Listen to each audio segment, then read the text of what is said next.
The Giants have won the toss, and so the Eagles will kick off. They will move from our right to our left. The Eagles in their visiting uniforms, their silver pants, white jerseys with green helmets and green numerals. Doug Kotar will be one of the Giants' deep men. He will await the kickoff of Nick Mickemeyer to the near side, and to the far side is Bob Hammond. A special welcome today to our listeners on the American Forces Radio Network. Today's broadcast is being carried by over 500 stations throughout the world. We hope you enjoy the game. Mickemeyer approaches the football. He kicks it, and the game is underway. It is Hammond taking it a yard deep, running it out to the 5, cuts inside at the 10, spins away at the 15, and goes down at the 16 under a hit by Eric Johnson. So the Giants will take over first and 10, the ball at their own 16-yard line, and that is the kind of coverage, Jim, that the Eagles kickoff team wants. Cleveland Franklin, who is rated week after week as the most consistent special teams player, did a great job that time breaking the Giant wedge all apart and enabled his buddies to come in and make the stop. Giants lining up with Joe Pizarchik. He's the quarterback. Bob Hammond and Larry Zonka, the running backs. To the far side goes Johnny Perkins. To the near side, Jimmy Robinson. First down. Here is the first offensive play of the game. Perkins. Now it's Pizarchik firing out to Perkins in the left flat. He picks up maybe a yard or two and goes down, and there is a flag immediately on the play as Ray Phillips makes the stop.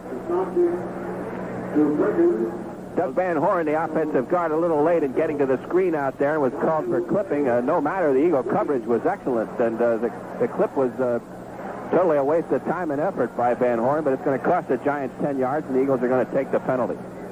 It's interesting how these pro football games bring many close friends together, very often on opposite sides of the line. Johnny Perkins out of Abilene Christian was the college best friend of the Eagles, Wilbert Montgomery, who is back in the lineup today and looking for big things from Wilbert. Now Emery Moorhead comes in the game, and Jimmy Robinson comes out for the Giants. A lot of interesting games all around the league. Now they are taking a timeout momentarily before they step off the penalty, and now they do step it off. For the Giants, their rushers, their leading running back is Bob Hammond. He has carried the ball 110 times this season for 478 yards. He's averaging 4.3 a carry. Kotar is next in line as far as average is concerned, 4.8, and Larry Zonka 3.4. Now the Giants will have a first down and 17 to go after that penalty yardage steps off because of the clipping penalty. Moorhead lines up to the near side. Out to the far side is Johnny Perkins. The back shift out of an open set, and they move into the eye as Pizarchik looks over the Eagles' defense. In motion to the far side goes Moorhead. The handoff is inside to Bob Hammond, and he is brought down hard by Carl Hairston, who moved over from the right end spot and dropped Hammond in a hurry. And already, Jim, we hear some booing from the crowd. Well, we heard boos when the Giants were introduced, in fact, earlier, before this game even started. The hometown fans a little bit down on the club now. They started off so well, and they're in the throes of a losing streak right now. And a lot of people had playoff hopes for this team, and those have been dwindling as weeks go by. And these fans up here are very tough. It is a second down and 17, the ball on the 8-yard line of the Giants. They split the wide receivers as Jimmy Robinson comes back in the game for Moorhead. Perkins out to the far side. The back set a wide open set as the Eagles almost go offside. The handoff goes inside to Hammond, who comes across the 10, but not much more before Frank LeMaster and Ken Clark make the stop. Eagles almost over-anticipated right there, but I think they got back. What the Giant fans boo is a very conservative offense that the Giants have been using all season long. They've been a run-oriented team as opposed to the wide-open passing game. Coach John McVay obviously trying, as Dick Vermeil does, to build a running game and a sound foundation. The folks up here have been very impatient. It is a third down and 15, a passing down for the New York Giants in their first offensive series. No score early in the game. The ball on the 10-yard line as Pizarchik goes back to pass. He looks, has time, fires deep. Looking downfield for Perkins, incomplete. Pass intended for Johnny Perkins, batted out of the sun by Herman Edwards and John Deke Sanders. So he had plenty of time, Jim, to unload then. But good coverage by the Eagles. I think the ball hung up at about midfield. Plenty of time, but nobody to throw to. Everyone was covered. He only had 3 men into the pattern. He elected to go to the furthest guy down the field, Perkins, who was covered, as you mentioned, shoulder to shoulder. One side Sanders, the other side Edwards. Into the game and standing in his own end zone is the Giant punter, David Jennings. He leads the entire NFL with a 44-yard average. John Schauer, the lone safety for the Eagles, will await the punt. inside the 50. It is a line drive. Shara backs up, takes it across midfield at his own 45, cuts up at the 45 of the Giants, and comes down to the 42 before he's hit. John Shara with a few good steps, bringing it across midfield into Giant territory before he is stopped by John Surpan. 45-yard punt. There's a timeout on the field. We have no score. Talk about economy cars. At Datsun, we build them as if we had to buy the gas. Nobody can rent more from the Datsun. The Datsun B210GX, 48 highway, 36 city with optional 5-speed. These are EPA estimates. Your mileage may differ. But Datsun demands more. Our B210GX runs on quality. The front wheels never need caster and camber alignment in normal use. A steel fan protects the radiator. And for performance, Datsun engineered a dual-stage electric choke. We didn't have to be so demanding, but then we are Datsun. We are driven. Nobody demands more from the Datsun.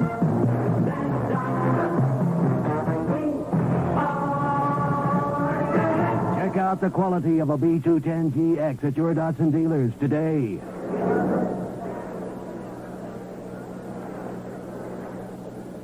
We have 13 minutes and 4 seconds remaining in the first quarter. No scores. The Eagles offense goes to work for the first time this afternoon, and they do so with good field position. They're in Giant territory down at the Giant 42-yard line, following the punt and the return by John Shara. 1st and 10 for the Birds as Jaworski lines them up. The backs are in the eye. The receivers are split as Jaworski turns and gives off inside to Mike Hogan, who cracks across the 40 and down to the Giant 47 or 37 or 38 before he is hit by Brian Kelly and Harry Carson. Jim again. Harry Carson is the guy who I think we are going to be mentioning an awful lot this afternoon because he is one of the best linebackers at playing that run. That time a 4-yard gain by Mike Hogan, bringing up the 2nd down and 6. To the far side goes Kenny Payne. Now Harold Carmichael lines up tight. The backs start out in the eye, a 2nd down and 6. Jaworski into a long count, looking over that Giant defense. Still calling. Now turns, gives to Montgomery across the 35, down close to the 30. Wilbert Montgomery in his first bolt picks up a 1st down. Harry Carson makes the stop with Ernie Jones. Well, Harry makes the stop, but he also took himself right out of the hole that time. He jumped up into the line of scrimmage at the last second and put himself in position where he could be blocked well that time by Guy Morris. The guy threw a shoulder in him, created the hole, and by the time Carson reacted, Wilbert had the big gain. Little credit, too, to Tom Lucan, who hit somebody and helped open that hole, and it doesn't have to stay open too long for Wilbert Montgomery. 1st and 10 for the Eagles, the ball at the Giants' 31-yard line. The running backs in a wide open set as the Giants almost jump off sides. They get back. Jaworski looking. He wants to throw. Fires over the middle. Incomplete. Incomplete. It was off the hands of Rich Osborne, who had turned at about the 24-yard line. The ball may have been thrown a bit too high, and it was really fired by Ron and went off his hands, and the Eagles are lucky because it stayed in the air a long time, but one of the Giants did not pick it off. Well, it also hurt the fingers of Rich Osborne that time. He came off the field holding, it looks like, his thumb. He's going to be replaced by Charlie Smith, another wide receiver. So it's 2nd down and 10 here. The Eagles have 3 wide men in the lineup. That is exactly what they do. They go into that 3 wide receiver offense. 2nd and 10, mark the football at the 31-yard line. The backs are open. Smith is in a slot to the right. Outside of him is Kenny Payne. Back to throw. No, Jaworski on the draw play gives off to Mike Hogan. He backpedaled and stuck the ball into the stomach of Hogan, who picked up very short yardage as he came across the 30, down to the Giants' 28 or 27, and into the arms of Harry Thompson. So not much there. A pickup of 3. It'll be a 3rd down and 7. We have 11 minutes and 20 seconds remaining to be played. Here in the first quarter, we have no score. The Eagles in their first offensive series of the game. Defense did very well their first time out. 3rd and 7, and the Eagles stay with the 3 wide receivers. This time Carmichael in a slot to the far side. Outside of him is Payne. Charlie Smith to the near side. Jaworski straight back. Setting. Fires over the middle. And the pass is incomplete. It was intended for Harold Carmichael, who had turned up at the 15-yard line. The ball was thrown a bit low, and Harold could not dig it out. The pass was low, and Ernie Jones was right on Harold in perfect coverage. So the Eagles do not click, but into the ball game comes Nick Mickemeyer. And Nick will attempt a long field goal. blitzing situation by the Giants that time in that last play. They made Ron Jaworski throw that ball a little sooner than he wanted to. Nick Mickemeyer coming on. He'll kick from the 35, a 45-yard attempt. And his longest so far this year has been a 39-yarder. 45-yard attempt for Mickemeyer. Here's the snap. The kick is up. It appears to have the distance, but it is off to the near side. The kick had the distance, but it hooked away off to the left, and so the Giants will get the football back. There is a timeout on the field. We have no score. Fans, the next time you want a satisfying, good-tasting snack, try munching Fritos brand corn chips. Fritos brand corn chips are golden chips of corn that have a taste so unique they're like no other corn chips you've ever tasted. They're America's munchy favorite. Enjoy them at home or bring a pack along when you come to the game. For a real munch, try Fritos brand corn chips from Frito-Lay. Fans, this is old number 17, Harold Carmichael, with some good news from Frito-Lay. People at Frito-Lay have teamed up with the Eagles to take on a really tough opponent, the dread disease leukemia. A lot of big strides have been made in the medical techniques used to knock out this terrible disease, but they all require money, lots of money. This year, for every single point scored by the Eagles, Frito-Lay will donate $100 to the Fly for Leukemia Funds at the Children's Hospital. And every penny of that will go directly to research and treatment. My teammates and I will do everything we can to score lots of points. With Frito-Lay's generosity, we'll help put leukemia on the run. Merrill Reese and Jim Barniak back at Giant Stadium. We have 10 minutes and 49 seconds remaining in a scoreless first quarter, and following the miss of a 45-yard field goal attempt by Nick Mickemeyer, the Giants go back on offense. They will take over on their own 28-yard line, 1st and 10. Would have been nice to get a couple of points up there early, but the Eagles did not. On the end of their first offensive series, and this is the second time the Giants have their hands on the football. The Eagles defense very, very strong the first time. The Giants send both wide receivers to the far side. The backs in a wide open set. Johnny Perkins the farthest. As Zarchik rolls, fires to the far side, completes to Johnny Perkins, who takes the pass and goes out of bounds at the Giants' 45-yard line. First down for the Giants. Giants putting in some wrinkles there to take the pressure off their offensive line, and Eagles pass rush that time. Zarchik faked like he's going to sweep around the right side, then he turned back and threw an out pattern to the opposite side of the field. Eagles in zone coverage on that opposite side, of course, had to play loose, and the receiver wide open. Big pickup of 17 yards on that passing play. Doug Coder in at one running back spot, Bob Hammond the other. Emery Moorhead in at wide receiver, replacing Jimmy Robinson. 1st and 10 for the Giants. They have it at their own 45. Moorhead in motion. The pitch right goes to Hammond, who comes across the 45 and goes down at the 46 or 47. What a good shoestring tackle by Carl Hairston. Carl Hairston is a guy we speak about so often, Jim. I don't know how many times in the course of the game we are pointing out that Carl did this or did that or came clear across the length or the width of the field to make a tackle, but he is a fine defensive end. Well, when it comes to playing the run, I don't think Dick Vermeer would trade him for anybody. He got some help that time from Randy Logan, who blitzed in there from his strong safety spot, forced Hammond to turn inside, and he turned right into Hairston. Willie Spencer, a big running back, comes in the ball game replacing Bob Hammond. He'll line up with Doug Coder. Spencer to the left, Coder to the right. Spencer in motion to the near side. The pitch goes to Coder, who tries to turn the corner, and he is bounced out of bounds shy of the 50, shy of midfield by Bill Berge, who read the play extremely well and bounced them out. A block thrown by Willie Spencer, but Coder could not pick up big yardage, and he will still be about 5 yards shy of a first down. The ball just about at midfield. 9:55 remaining in the first quarter as yet. No score on the Giants on a passing down.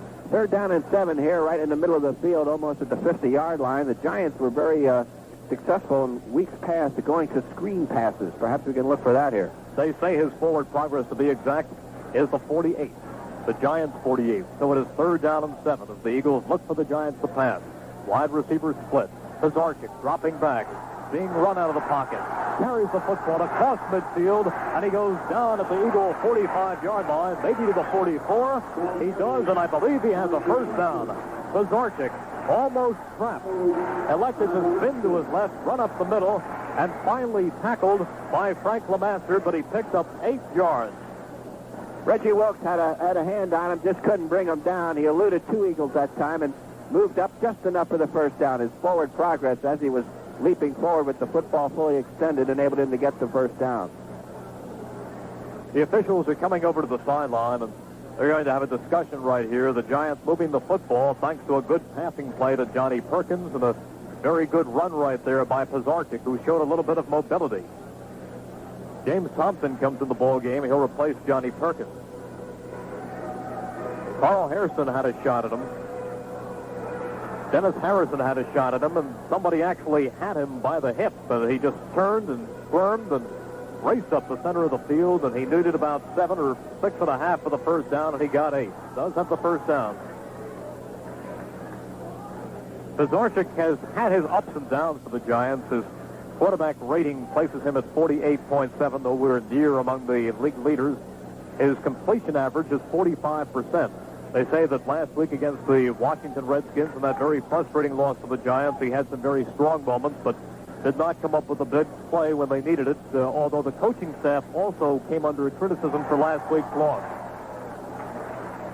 They said that many of the critics here in New York criticized the Giants coaching staff for being far too conservative and pointed in part to that play with a 3rd down and 7 in the sudden death overtime where the Giants decided to run up the middle, and of course the Redskins held and subsequently went on to win that football game.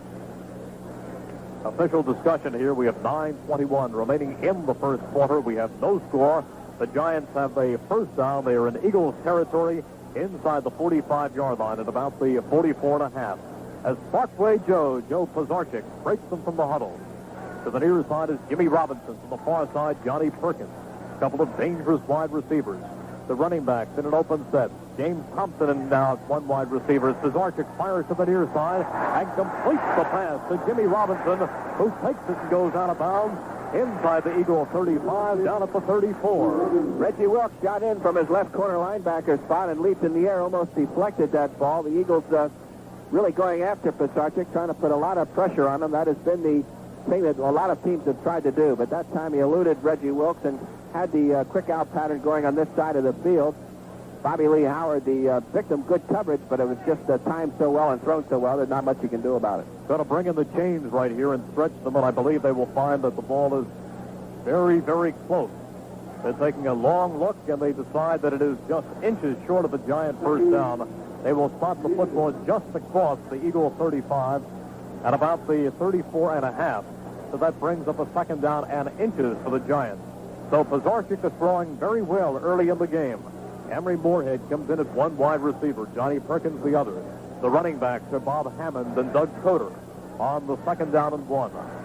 The backs shift out of the eye, and Hammond lines up on a wing left. The wide receivers are split. Coder, the lone back, takes the handoff, goes up the middle, and falls forward for the necessary yardage. He has a first down before being stopped by Dennis Harrison and Charlie Johnson. So nothing fancy there. They brought one man out as a wing left, and the only running back was Coder. He's very strong. He needed the yard. He picked up 2. A couple other scores. The St. Louis Cardinals 7 and the Washington Redskins nothing very early in the first period, and not too far from here, the Jets 7 and the New England Patriots nothing also in the first period.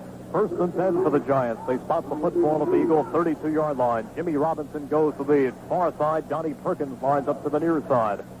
Pizarchik to throw. Fires, completes the pass to Bob Hammond, and he takes it and goes inside the 25-yard line. Little motion that time, but it was Bob Hammond, the recipient. He picked up 7 yards on that short pass.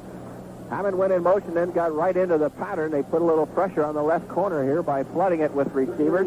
Bobby Lee Howard had to kind of straddle things, go with one guy for a while, and then drift back toward Hammond, and the timing was there. Pizarchik doing a lot of throwing here on first down to keep the Eagles off his back. And Giants coach John McVay doing a lot of substituting as James Thompson comes in, replacing Johnny Perkins. Willie Spencer comes in to team up with Coder.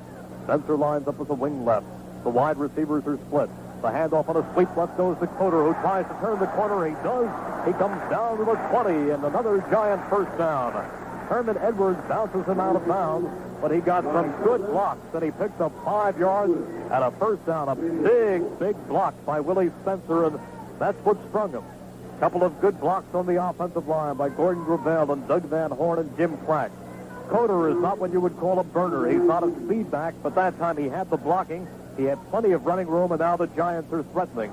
They have a 1st and 10. They are inside the 20. Hammond and Coder are the running backs. The wide receivers are split. Perkins and Robinson. Now Out to the side goes Hammond to the wing left. Pazorchik wants to throw. Setting, has time, fires, complete. Touchdown, Bob Hammond. A perfect pass from Joe Pazorchik to Bob Hammond, and the Giants are on the scoreboard. Bob Hammond just drifted downfield into a wide open area there. The wide receivers both ran deep patterns into the corner of the end zone. Hammond just drifted out, found an open spot, and Pazorchik did not drill that ball. He just lofted it softly into the open area for a touchdown.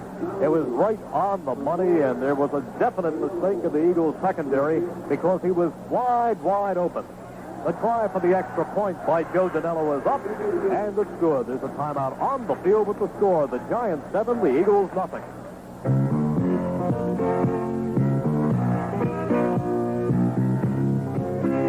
Well, I'm leaving now, don't need no reservation, got no hesitation, got blue ribbon on my mind, gonna pass right by all those other places, look for friendly faces, got blue ribbon on my mind. I've got blue ribbon on my mind. More and more lately I find I've got a taste for living. I'm thinking cold blue ribbon. I've got that blue ribbon on my mind. When it's all behind you, we've got a beer waiting for you. Pabst, America's premium beer since 1844. Naturally good, Pabst. A lot to look forward to. I've got blue ribbon on my mind. Pabst Brewing Company, Milwaukee, and other cities.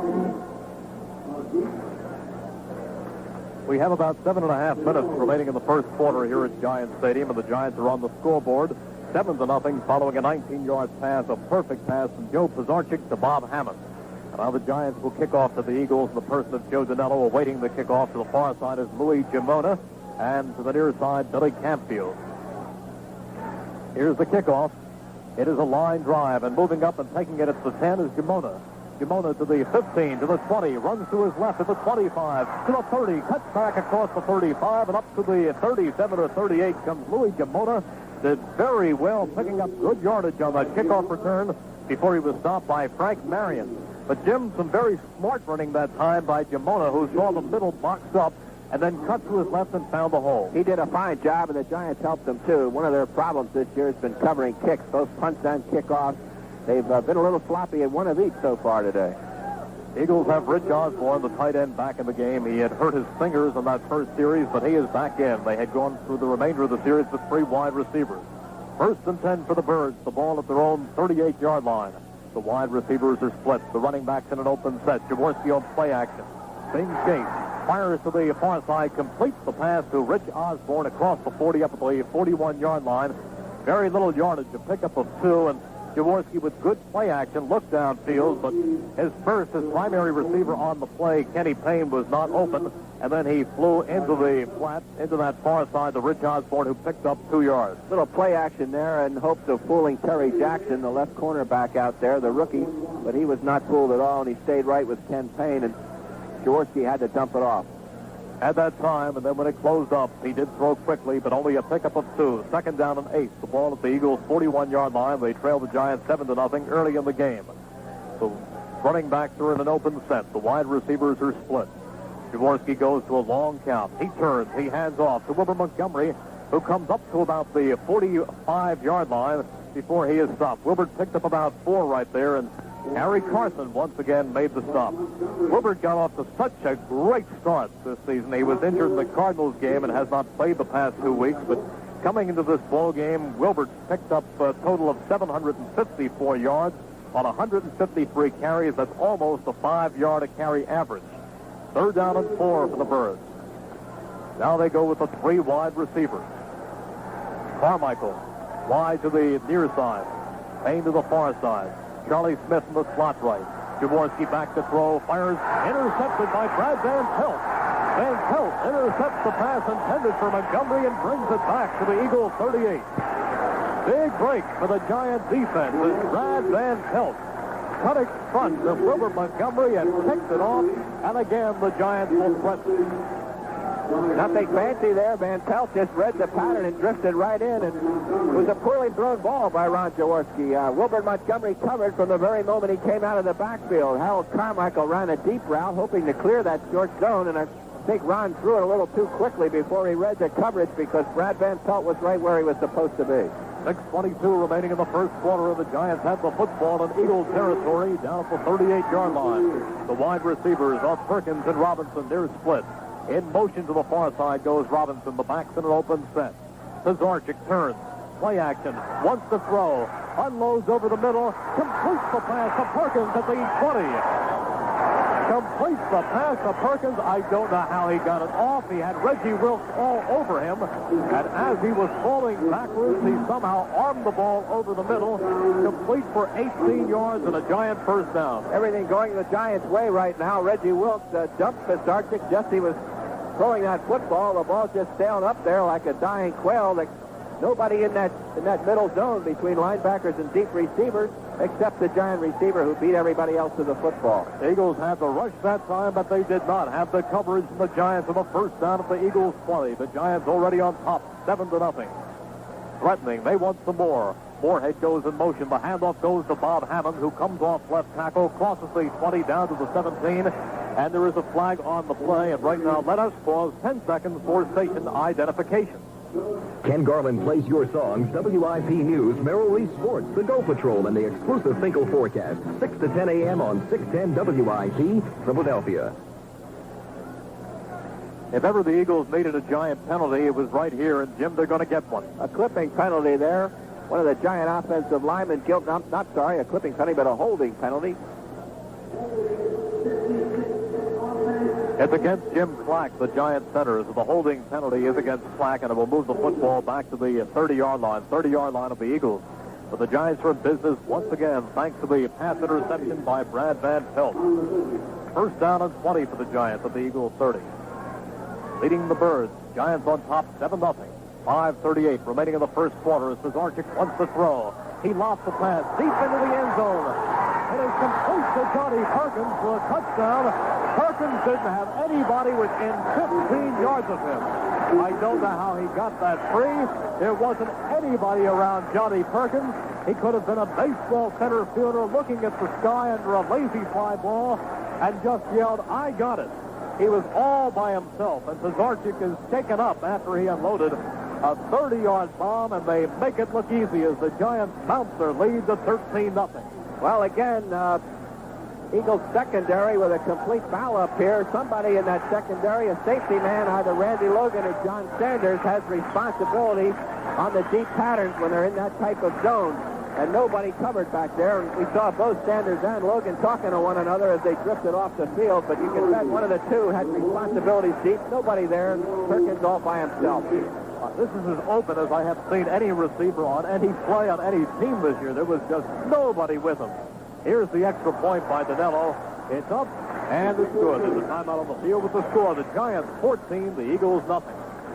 WIP salutes Mickey Mouse on his 50th birthday with a week-long party, and you get the presents. Starting tomorrow on The Ken Garland Show, you can win Mickey Mouse party gifts. Each gift package will include a 50th birthday T-shirt, a set of Disney albums courtesy of Ovation Records, a pair of Mickey Mouse ears, and a whole lot more. Then, from the 100 gift package winners, we'll draw 3 grand prize winners, each of whom receive a large stuffed Mickey Mouse doll and a new Bell & Howell Soundstar Super 8 movie camera. The Soundstar brings back the fun in home movies. So, Mouseketeers and WI people of all ages, help us salute Mickey on his 50th birthday all this week, only on 610 WIP. Along the weekend, spend the weekend with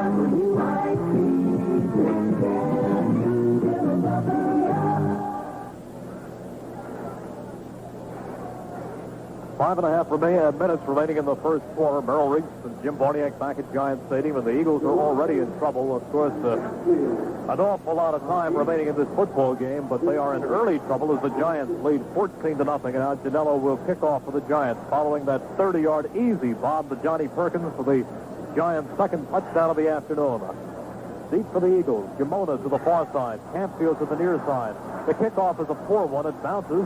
It is picked up by Jamona, who is spun around at the 20, on his feet at the 25, and comes up to the 27-yard line before he is stopped by Dan Lloyd. Dan Lloyd makes the stop. Shocking thing here is during the last 8 games, the Eagles have been holding opponents to 11.6 points per game, one of the best defensive records in the league. And here we are with 5 minutes 21 to go in the first period, and already the Giants have struck for 2 touchdowns. One of the things about the Eagles, even when they have not played well this season, they generally look very organized, very assured of their assignments. But so far this afternoon, there has definitely been confusion in the secondary. There is no other way to describe it but confusion. The running back shift into the eye. Harold Carmichael lines up on a wing to the far side. The Eagles are going to be called right here as Rich Osborne jumps ahead of the count. Rich Osborne looked like he started out in front of him. Here's the official's call. But the Eagles offensively have yet to get on track this afternoon. They have had a couple of opportunities.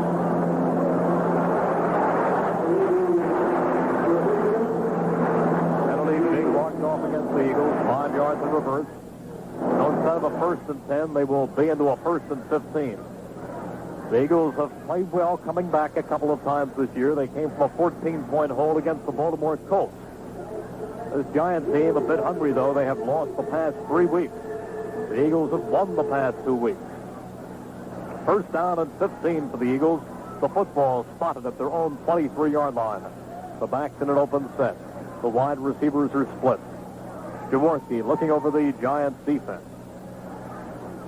1st and 15, and he hands off on the delay to Mike Hogan, who can only come as far as the 25-yard line, and the Giants were waiting for him. Troy Archer not fooled at all on the slight delay, and Harry Carson in on his 7th or 8th tackle. Harry Carson playing the run so well. 2nd down and 13 for the Eagles. Spot the football at their own 25-yard line. Giants up 14-0. Harold Carmichael to the near side. Kenny Payne to the far side. Running backs in the eye. Mike Hogan is the up back. Wilbur Montgomery is the deep back. Now they shift out of it into an open set. Jaworski going to a lot of long counts. He turns, gives off to Mike Hogan, who sweeps around and he loses yardage back at the 22. Brian Kelly and Jack Gregory read the play to perfection, and they dumped Mike Hogan for a loss of 3 yards on the play, and just a delay right there, Jim, and the Giants were ready. Well, Rod Jaworski drops back like he's going to throw the long bomb and then just hands it off to Mike Hogan, who came and tried to turn it around the left end here for a big gain, but both Giant linebackers on this side, the middle linebacker and the left side linebacker, plug things up. He loses on the play, a loss of 3 yards. 3rd down for the Eagles at about 18. The back shift out of the eye. They go with the 3 wide receivers. Carmichael spotted to the far side. Kenny Payne to the near side. Jaworski straight back. Has time. Fires over the middle. Completes to Harold Carmichael for a 1st down up at the 40-yard line. And Ernie Jones makes the stop, but Harold's streak goes to 92. 92, 95 straight passes is Don Hudson's record, the all-time record, 105. 92 straight games now in which Harold Carmichael has caught a pass, and hopefully he's going to catch a few more today because the Eagles got to start going to him and a few other folks to get back in this ball game. Very good job there by the offensive line that gave Jaworski plenty of time. Walters, Lucan, Morris, Peoples, and Sizemore. They held out the Giants, and Harold had time to complete his pattern, and then Jaworski drilled him. Pitch left to Wilbur Montgomery, who flies across the 40, comes up to about the 43-yard line before he is stopped by Larry Mallory. Jaworski just lined them up that time and gave them one hot flip the football and pitched out to Wilbur Montgomery. Here's the first quarter score, an interesting one, Jim. St. Louis leading the Washington Redskins 14-0. Jim Hart to Steve for a 22-yard touchdown, and we saw Steve catch his first pass a couple of weeks ago against the Eagles and take it for a TD. Cardinals won 3 ball games in a row going into that one today. 2nd down and 7 following the 3-yard gain by Wilbert. Ball at the Eagle 43-yard line. The backs in the open set. The wide receivers are split. Offense has to get going. Hand off to Wilbert inside, who drags a man across the 45 and comes up to the 46 or 47. And John Mendenhall makes the stop. Wilbert has said that he is playing at a bit more weight than he was earlier in the season. A lot of times you'll hear a ball player saying that when he's playing, he loses weight because he's very, very active. But Wilbert said when he was playing so well, he was so excited that he didn't eat much and played at about 185, and now I think he's up to about 192. Well, I'll tell you, he's getting 3 yards here and 4 yards there, but on every occasion, it seems, if he gets by one more tackle, it's see you later.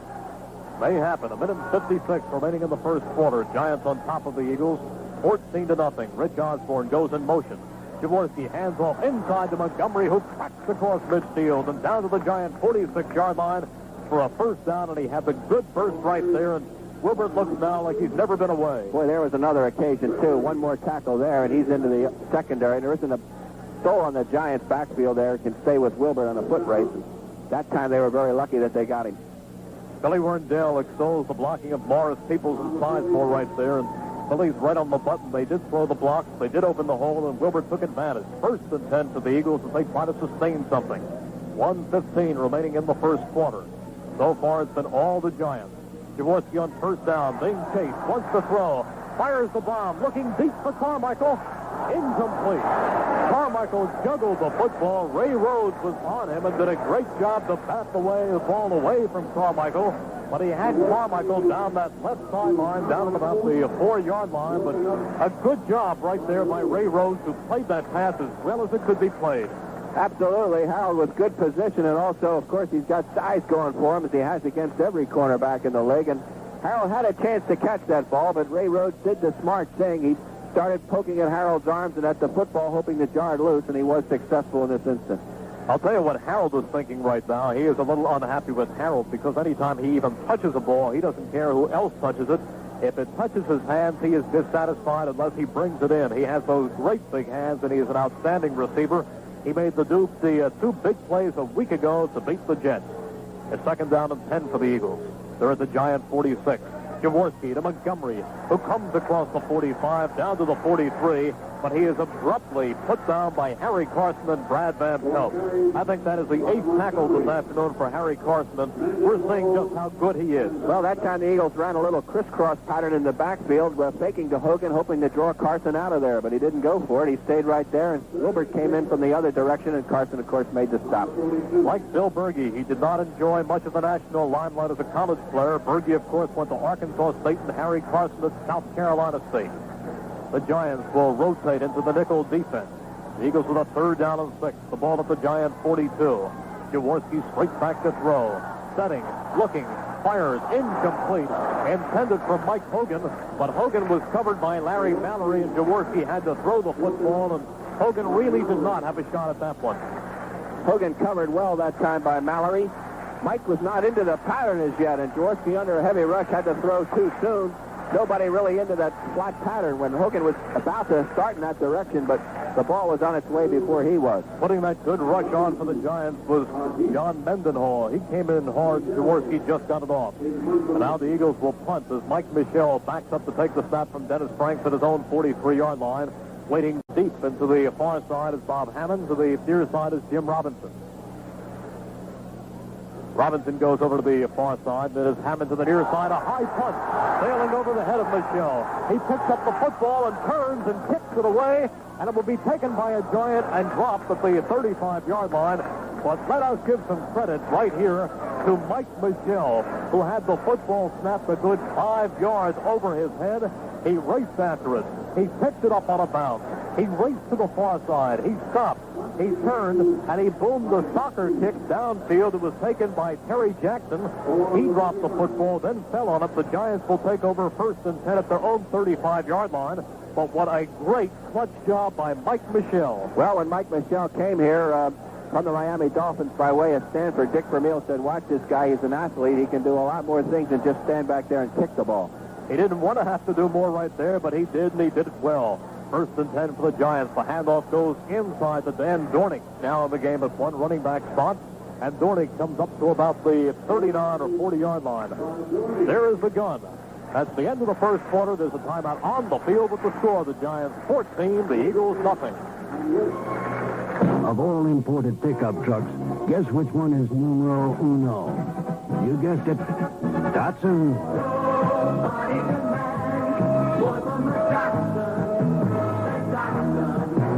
Small pickups. Datsun invented them. Datsun perfected them. Number one for 19 straight years. The Datsun Stretch with an enormous bed over 7 feet long. The Datsun King Cab, only pickup with reclining bulkhead seats and up to 11 cubic feet of storage space inside the cab. The Datsun pickups, number one for 19 years. Why? We work at it as hard as our trucks. We are driven. Nobody demands more from a Datsun.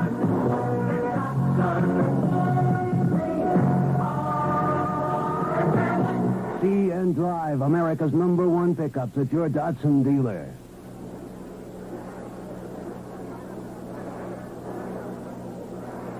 Back at Giants Stadium in East Rutherford, New Jersey, Merrill Reese and Jim Barniak as we get set for second quarter action. The Giants leading 14-0. And Barnes, it's interesting that in that first quarter, the Eagles have had so many problems. And in the past, they have totaled only 14 points. While the Giants have had the first period being their best. They have scored 69 first quarter points this season. And that kind of trend holds up this afternoon. Well, the Eagles defense now, with its work cut out for them, you don't want these Giants to get any more points here in the first half. Or certainly a 14-0 lead is not insurmountable. We've seen the Eagles rally from behind in this situation frequently this season, but you don't want to give them any more points because they do play defense so well. That's the one asset. So when they're scoring, they just become a much more dangerous ball club. Joe Pizarnik, who has been under a lot of fire here in his second season as the Giants quarterback, has thrown extremely well so far this afternoon. He has put the ball in the air 7 times and completed 6 of those for 100 yards and 2 touchdowns, but I trust that the last touchdown pass to Johnny Perkins could have been completed by almost anybody because he was in the end zone and there was nobody within 15 yards of him. That is how open he was. A second down and 6 for the Giants as we get set for the second quarter. The handoff goes to Coder, who tries to turn the far corner, gets away from one man. We'll see where they mark him. He comes across the Giants' 45-yard line and runs out at about the 46, 47, and he does have the first down. That was now you have him, now you don't play, as the Eagles appeared to have him trapped at the 40, and all of a sudden he emerged from a pile and picked up 8 yards. 3 tacklers out there, each one waiting for the other guy to bump him out of bounds, and nobody did anything, and Kodar spurted through for about another 6 yards. James Thompson comes in, replacing Johnny Perkins. The Giants do a lot of substituting to keep their people fresh. Thompson lines up to the near side. Jimmy Robinson to the far side. Now he comes in motion to the near side. The back's in the open set. Pizarnik wants to throw on first down. Fires to the near side. The pass is incomplete. Intended for James Thompson, who thought he had the football. But the official says, you trapped it. He went down and could not make the catch down at the Eagle 45-yard line. 2nd and 10 for the Giants. Now Johnny Perkins comes back in. They shift those wide receivers, showing Johnny Perkins and James Thompson and Jimmy Robinson and Emery Moorhead. And they use many of their running backs. Bob Hammond. We haven't seen Billy Taylor yet today, but they do use him. Willie Spencer has played, Doug Coder and Dan Dornick. Presently, it is Coder and Dornick. 2nd down and 10 for the Giants. They have the football at their own 47. The handoff goes to Dornick, who cracks off right tackle across the midfield stripe and into Eagle territory at the 48 before Charlie Johnson makes the stop. The Eagles' defense has made so many plays this year, Jim. They have come from behind. They have made a lot of big plays the last couple of weeks. So many times against the Packers, against the Jets, they came up with big plays. But this afternoon, it's still very, very early, but they did show some confusion in that first quarter that has to have the coaches a bit concerned on pass coverage. Emery Moorhead comes in and Jimmy Robinson comes out. Moorhead will line up to the near side. Perkins out to the far side. A 3rd down and 5. The backs are split. Pizarnik wants to throw. Sets, fires. The pass is batted away. Incomplete. It was intended over the middle for Gary Shirk, the tight end, but Frank Lemaster steps in front of him, batted the pass incomplete. Randy Logan coming in again, blitzing from his strong safety spot, put a little bit of pressure on Pizarnik, who unloaded a bit soon, but that time fine coverage by Frank Lemaster, who took that tight end one-on-one practically and stayed right with him. Did a very fine job. 4th down and 5 for the Giants, and now Joe Danello checks in the game, or rather David Jennings, the Giant punter, checks in the game. He'll wait the snap. He gets it at his own 38. He hits it, angling for the near sideline. It takes a bounce. It doesn't reach the sidelines. It bounces in and out of the end zone. Started out for the near sideline, but it bounces at the 5 and rolls on in. A 48-yard punt for David Jennings. who is averaging, as I said, 44 yards. That is the top average of any punter in the National Football League. So now the Eagles will take over. There is a timeout on the field with the score. The Giants leading the Eagles 14-0. Jackie Stewart, winner of more Formula One Grand Prix automobile races than any driver in history. Formula One racing can be incredibly expensive. Even tires and fuel don't come cheaply. Of course, in racing, the price of fuel is not much of a consideration. But when you're driving down the highway in a car that doesn't deliver such terrific gas mileage, and you've got to use premium gasoline in that car, well, then the price of gasoline should be a consideration. Paying premium prices for premium gasoline is not something I'd care to do. Not when there's a premium that sells for less than most other major premiums. Getty Premium. Getty offers quality premium gasoline without the premium price. That means you can get the power your car demands and pay less for it. So remember, when you fill up next time, fill up with Getty Premium. The premium that gives you more miles for your money. Ron Jaworski on the afternoon has passed the football 7 times, completed 3 of them for a total of only 20 yards and 1 interception. Eagles could be in worse shape. They had a snap for a punt go over the hands of their punter, Mike Michel, but he boomed it anyhow, raced it down and got it off. But now the Eagles go back on offense. 1st and 10 at their own 20-yard line. Jaworski splits the wide receivers, has the backs in the eye, hands off to Wilbur Montgomery, who spins away from one man in the backfield, but still can only get back to the line of scrimmage. And, Jim, that play took a long time developing. Wilbur Montgomery couldn't find any running room there at all. The Giants are really gearing up now to stop the run on first down, so perhaps we can expect Ron Jaworski at some point soon to try and loosen things up here. Brian Kelly is the man who made the stop. The Giants have 3 very fine linebackers. Harry Carson, we have spoken about him so many times today, and Brian Kelly, who is the right outside linebacker, and also Brad Van Pelt, the former All-American from Michigan State, who has an interception already today. 2nd down and 10, the ball only at the original line of scrimmage as Jaworski gives to Montgomery on the delay. Montgomery stumbles at the 25, comes across the 30. Montgomery up to the 35-yard line. Excellent run by Wilbur Montgomery, who had no place to go. He was hit 2 or 3 times. He kept the balance miraculously and finally cracked up to the 35-yard line. A 14-yard gain for Wilbur before he is stopped by George Martin and Larry Mallory. But Wilbur again showing that exceptional balance.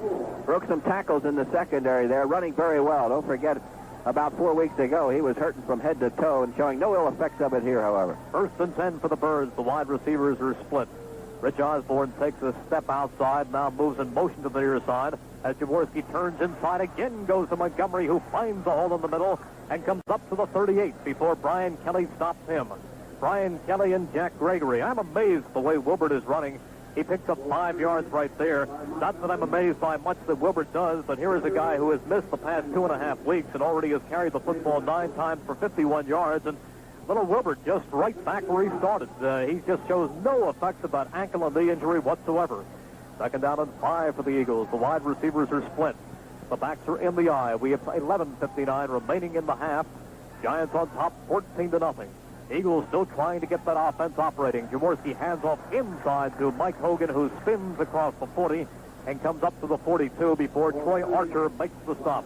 The Eagles primarily keeping that ball on the ground. I'll say this for the Birds. Harry Carson, one of the top defensive linemen in the league. We've talked about him all afternoon already, but the Eagles continue to run right at him. Out of the game comes Kenny Payne, and on a 3rd down and 1, they will use 2 tight ends. Bill Larson will play. Bill Larson just acquired this week. Colorado State. Crowd reacting to the scoreboard, showing the Cardinals leading the Redskins 21-0. But the Eagles on a 3rd and 1. Jaworski to Montgomery, who comes up to the 45-yard line, and he should have the 1st down. Little off-tackle play. Wilbur took it, went straight ahead, and blocked by Sam Waters and Tom Lucan. He needed 1. He got 2, and Jack Gregory made the stop. Eagles with the 1st down at their own 45-yard line.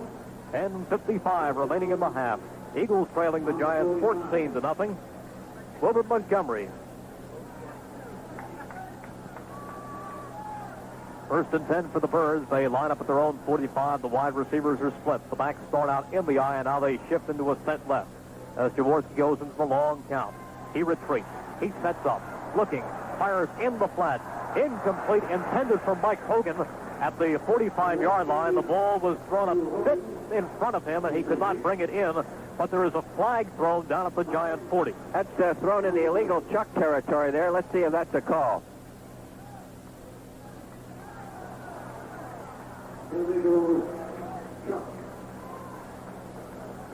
Illegal chuck is exactly the call. One of the secondary people, either a linebacker or a wide receiver, or a defensive back, hit the Eagles wide receivers that time beyond the 5-yard combat zone, we call it.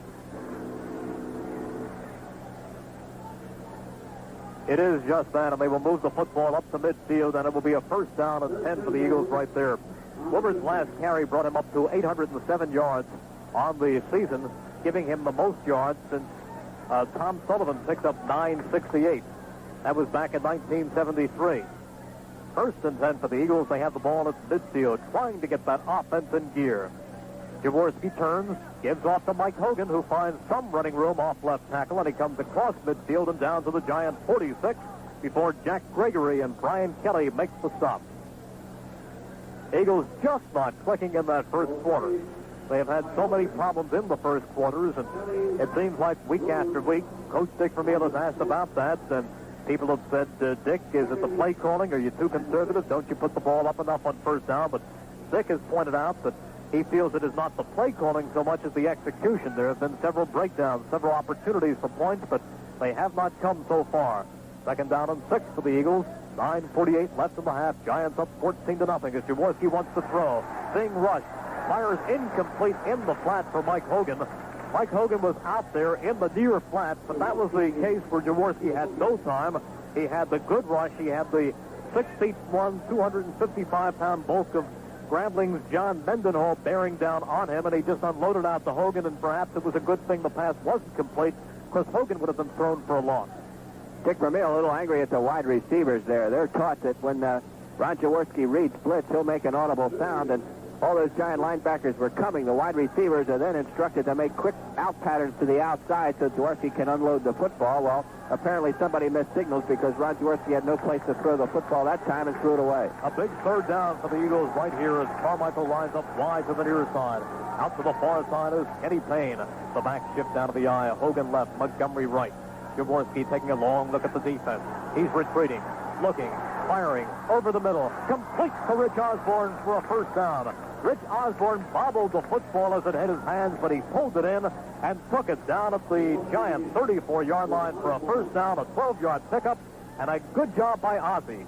Ozzie that time had to beat one of the best, Brad Van Pelt. Van Pelt has the body physique of a running back, and he's very, very fast and very strong, and unlike most linebackers, he can really get into the passing zones and cover wide receivers, quick guys, powerful guys, anybody. And he's been an all-pro the last couple of years, but that time Rich Osborne was able to get a step on him. There is no doubt that the Eagles missed Keith Prepley, who was placed on the injured reserve list this week with some cracked ribs, but Rich Osborne doing a good job. Now he moves off of his strong right tight end spot, goes in motion to the far side.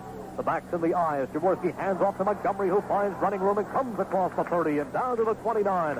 Harry Carson makes the stop, but some good running room off the left side, and Wilbur Montgomery speeds through for a pickup of 5 yards behind blocks by Stan Walters and Tom Lucan. Excellent drive here the Eagles have going. Of course, they got some breaks with penalties here, but they are getting 5 and 6 yards on first down, and that makes it so much easier. 8 minutes and 42 seconds remaining in the half. 14-0 the Giants. Carmichael lines up wide to the far side. Kenny Payne to the near side. 2nd and 5 for the Birds. Now Osborne flip-flops over to the near side. The back's in a set left. Jaworski turns, gives to Montgomery, who is pulled down from behind back at the 35. And that play was just read to perfection by John Mendenhall, who came into the Eagle backfield just a second after Wilbert took the handoff. And he extended his arms and tripped Wilbert from behind. A loss of 5 yards on the play and some very, very good defense by the Giants. Sheer ability by Mendenhall that time. Shed a blocker, and with his speed, he's very, very fast for a down lineman. Got into the backfield and was able to get a hold of Wilbur Montgomery before Montgomery could turn the corner. A third down in a passing situation for Jaworski. A third down and 10. The football inside the 35, down at the Giant 34. Eagles go with 3 wide receivers. Carmichael to the near side has just 1 man on him so far. Jaworski back to throw. has Carmichael, and Carmichael should have the first down as he spins. He took the ball at the 25-yard line, and he spun forward, came down to the 23 or 22. Ernie Jones in single coverage, and he didn't have a prayer. Well, you took the words right out of my mouth. Single coverage, exactly. And they've been doing it a lot on Harold Carmichael here early, and you just can't do that. Rich Osborne comes back into the football game at tight end as the Eagles pull Charlie Smith. They went with the 3 wide receivers that time, but only one man lining up on Harold. Jaworski read it and threw it perfectly. 1st and 10 for the Birds. They want to get on that scoreboard. They have the ball at the Giants' 23. Wide receivers are split. Backs in an open set. Jaworski again goes to that long count. Still calling. He turns, gives to Hogan on a sweep left. Cannot turn the corner, and he's thrown for a loss. Jack Gregory just right along the line of scrimmage, and he threw Mike Hogan for a loss of a couple. We'll pause 10 seconds for station identification. What? But Jack Gregory looked like, he looked that time, Jim, like he had heard the play in the Eagles huddle. He was that convinced that Mike Hogan was sweeping to the outside, and he just slid along the line of scrimmage, and when they both arrived at the same point, he dumped Michael. 2nd down and 13 following the loss of 3. Wide receivers are split. The running backs are split. Jaworski wants some points. He backs up. He goes long, looking for Carmichael, incomplete. Looking for Carmichael, who he had. Carmichael had his man by a step, but racing over and jumping into the air and knocking the pass away from Carmichael and harmlessly out of bounds with the 3 safety, Ernie Jones, and Jones really made a great play there. That time the Giants did double cover Harold, but Harold still had possession that time, and had the ball been thrown longer further downfield, the Eagles would have had themselves a touchdown. Well, that time they masked that double coverage. They dropped Ray Rhodes back on Harold Carmichael, and then Ernie Jones just read the play perfectly as it was coming to Carmichael, and he came away and cut off the angle, knocking the football out. A 3rd down and 13 as the Eagles go with 3 wide receivers. The Giants bring in an extra defensive back. They're in the nickel. The back's in an open set. Charlie Smith in a slot to the near side. Kenny Payne outside of him. Jaworski dropping back. Seeing Chase. Rolling to his left. Firing deep for the end zone. Incomplete. Incomplete. The pass intended for the far left corner of the end zone for Charlie Smith. Knocked away by Ray Rhodes. Incomplete, and the Giants have held. Charlie Smith had some clear territory in the end zone that time, but the ball had to be thrown about 50 yards in the air, and by the time it came down, Rhodes was able to react and get over there in time to bat it down. He looked wide open, but of course when you got to throw the football that far, a speedy defensive back or any defensive back can recover. Mickemeyer in the ball game for his 2nd field goal attempt of the afternoon. This time the ball will be spotted at the 33 by John Jarrah. A 43-yard attempt. He gets the kickoff, and it's blocked. It's blocked and recovered by the Giants. Harry Carson, I believe, is the man who blocked the field goal attempt. Listen to the crowd for the Giant defense.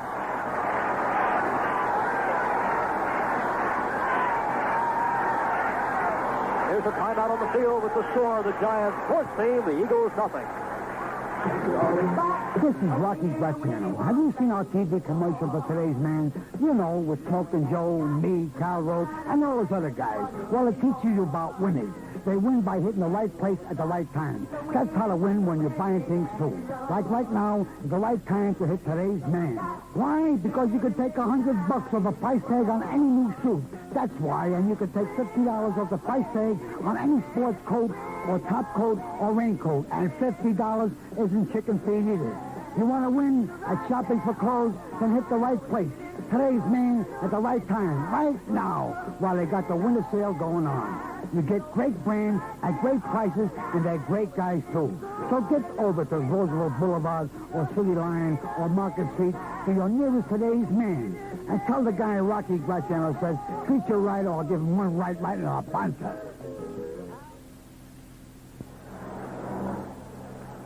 We have 5 minutes and 39 seconds remaining until halftime. Merrill Reese and Jim Barniak here at Giant Stadium, and so far the report has been great only if you are a New York Giants fan. If you're an Eagles fan, you haven't been pleased with what has transpired so far, as the Eagles have had a few opportunities offensively to get things going. They have not. And they had a terrible first period defensively. They have knit together well in the second quarter, but in the first period they had several pass defense breakdowns, and that's why the Giants are up 14-0. 5:39 left in the half. Big play, too, in that first half. An interception. Brad Van Pelt intercepted a Ron Jaworski pass, and Giants were able to convert that into their second touchdown. Bob Hammond scored the first on a 19-yard pass from Pizarchik, and then Pizarchik to Perkins all alone in the end zone for a 30-yard pass. Bob Hammond and Coder are the running backs. The Giants put the ball in play. It's a pitch to the far side to Hammond, who turns the corner at the 35, to the 40, to the 42-yard line. Bob Hammond finally banged out by Frank LeMaster, but he picks up good yardage, and he's very close to another Giant first down. A couple of good blocks by J.P. Turner, who came out of Duke, a Philadelphia native, and Brad Benson. They pinch blocked inside, and he came racing to the outside. A pickup of 9, second down and 1. J.T. Turner at an offensive line out of Benjamin Franklin High School, and a very, very fine fencer. 5:34 remaining in the first half. Giants splits the wide receivers. Now Bob Hammond goes over as a wing right. One running back, that's Coder. The handoff goes to Coder, who tries to go to the right side, but he gets no place. Reggie Wilkes came up and made the tackle along with Dennis Harrison. Bring him down, and I don't even know if he got the first down yardage. He only needed a yard, but if he got it, he just about got it. Fencer, I mean, the guy who duels with the sabers and foils and all that stuff, not a guy who builds fences.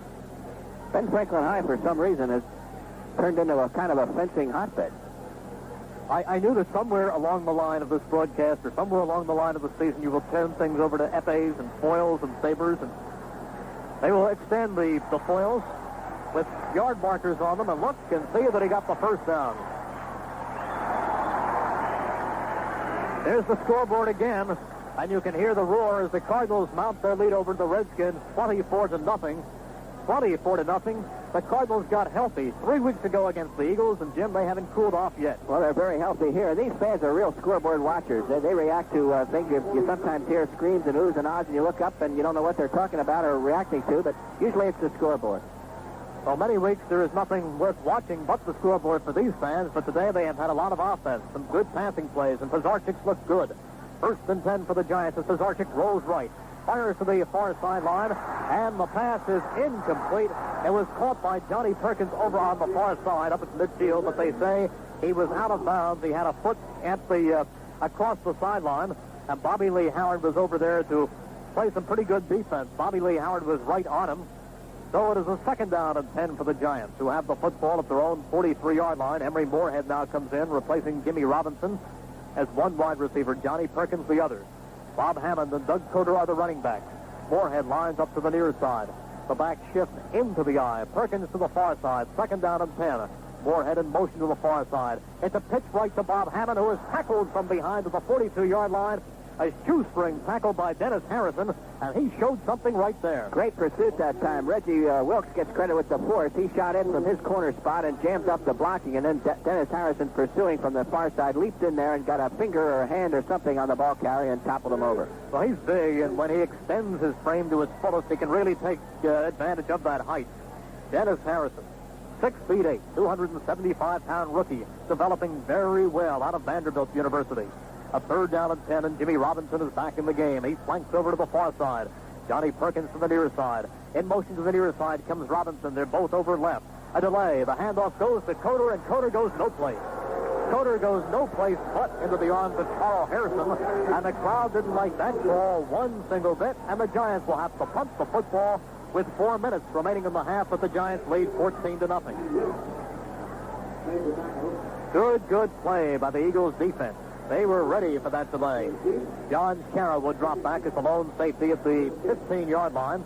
In the punt is David Jennings, who the last time boomed the 48-yarder.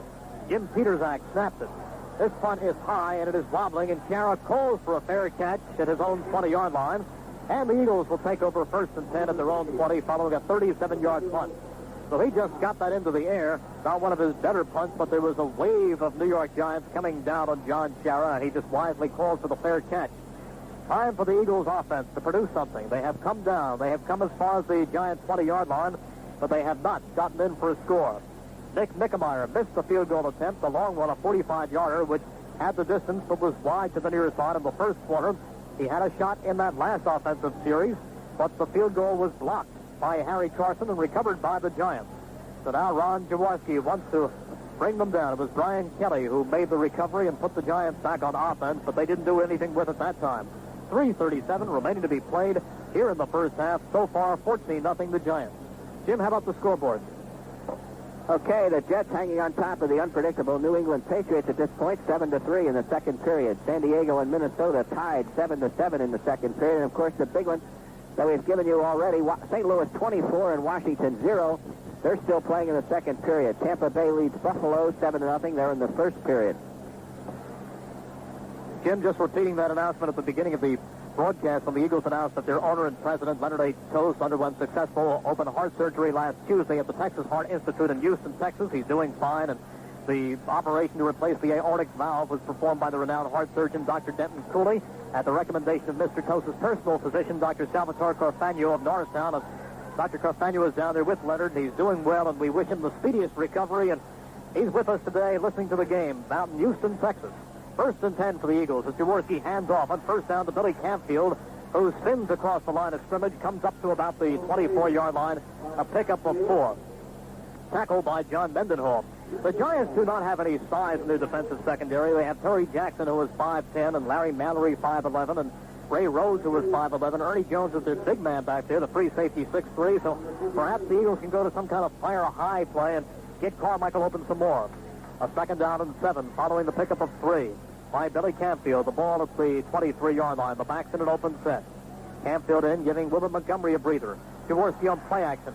Fires to Campfield in the flat. But Campfield is going to be thrown for a loss at the 22-yard line. Giants think they have the football, but the ball releases. The ball comes loose after the whistle. But Billy takes the pass. He had to go into the air to get it, and when he came down, Brian Kelly and Ray Rose had surrounded him, and they throw him for a loss of 1, or at the very most bring him back at the original line of scrimmage, so it is still going to be 3rd down and 7 or 8. Campfield, the best pass receiver of the Eagles' backfield core. I'm sure there's nothing wrong with Wilbert Montgomery, or at least I hope not. I haven't seen any indication that there is, but Campfield in there because he can catch the ball, and the Eagles may have to put the ball up here if they hope to get on the board with 2:47 left to go in the first half. The Giants are playing with 4 linebackers. Now, they are principally, Jim, a 40 defensive team, but right now they have inserted another linebacker. They have Dan Lloyd in the game, and they bring out Troy Archer, who is their right defensive tackle. So they have 2 inside guys, and Harry Carson and Dan Lloyd. And, of course, their regular outside guys, the left linebacker, Brad Van Pelt, and the right linebacker, Brian Kelly. So the Giants, as I said, principally a 40 team, but they do, on occasion, go to the 30, and that's what they're doing right here. 2:47 remaining in the half, and Ron Jaworski is calling a timeout to come over and discuss things with the Eagles coaching staff, speaking to Dick Vermeil and Bill Davis. Into the ball game comes Charlie Smith. Out of the game is going to come Rich Osborne, so the coaches have elected to go with that 3 wide receiver offense. Eagles have gotten it going a few times this afternoon, but they have not taken it in. They have put no points on the scoreboard. The way things started out this afternoon, you thought the Giants were going to just be off to the races, but the Eagles' defense, fortunately for them, has tightened and cleared up whatever confusion they showed in that first quarter, and they still trail the Giants 14-0. But it was 14-0 midway through that first quarter, and things were looking very dim. The Eagles defensively have tightened, but offensively they have got to move. They have the 3 wide receivers. They send Kenny Payne to the near side, Charlie Smith in the slot, Harold Carmichael to the far side. The running backs are Campfield and Hogan. 3rd down and 8 as Jaworski drops straight back. Looks, fires to the near side, completes to Charlie Smith, who takes the pass across the 30-yard line up at about the 31. He's bounced out of bounds by Ray Rhodes, but a first down for the Eagles right there. That was the exact play that was called on the sidelines, and it worked exactly as I'm sure the whole thing was designed to work. Charlie Smith and Ken Payne, both wide receivers, out on the right side of the field. Harold Carmichael on the far side. Payne drives the coverage deep. Smith runs a little turnout route and then curls back, and just enough to get the first down. Well-executed play. The Giants now go back to that 30 defense as Troy Archer comes in and Dan Lloyd goes out. 2 minutes and 40 seconds remaining in the first half. Jaworski trying to get them going. Eagles bring back the tight end, and they take out Charlie Smith. Rich Osborne in a strong right. Jaworski hands off to Hogan on a delay, who gets a couple of yards, and then he is met by the shoulder of Harry Carson, who drops him along with Brian Kelly. And, Jim, it's almost impossible to call a play without seeing Harry Carson right in there. He just reads so well, and very often you come to broadcast a game or to see a game and you hear this and that and so many things about a ball player, and you come up disappointed. But this guy is in such evidence this afternoon. Billy Werndell tells me he has 9 tackles so far in the first half. A pickup there of just 2 yards, a 2-yard gain by Hogan, 2nd down and 8. The ball at the 34-yard line. Jaworski fakes the handoff, play action. Fires to the far flat to Canfield, who tries to turn upfield, and he comes across the 35, up to the 37 or 38. He's going to be shy of the first down. In fact, he is knocked out by Ray Rhodes, shy of the 40-yard line. There is the 2-minute warning. There's a timeout on the field with the score. The Giants 14, the Eagles nothing. Well, I'm leaving now, don't need no reservation, got no hesitation, got to living on my mind. I'm gonna pack outside all those other places, look for friendly faces, got to living on my mind. I've got that no living on my mind. More and more lately,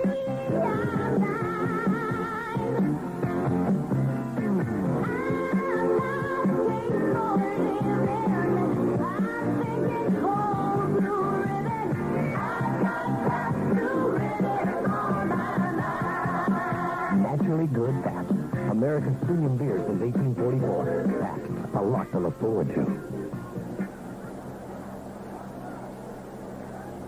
The Eagles have a minute and 55 seconds remaining in this first half, in which to take the football 41 yards. They are at the Giants' 39-yard line, or rather 61 yards. They're at the Giants at their own 39-yard line, and they want to put some points on the scoreboard. They're down 14-0, a third down and 3.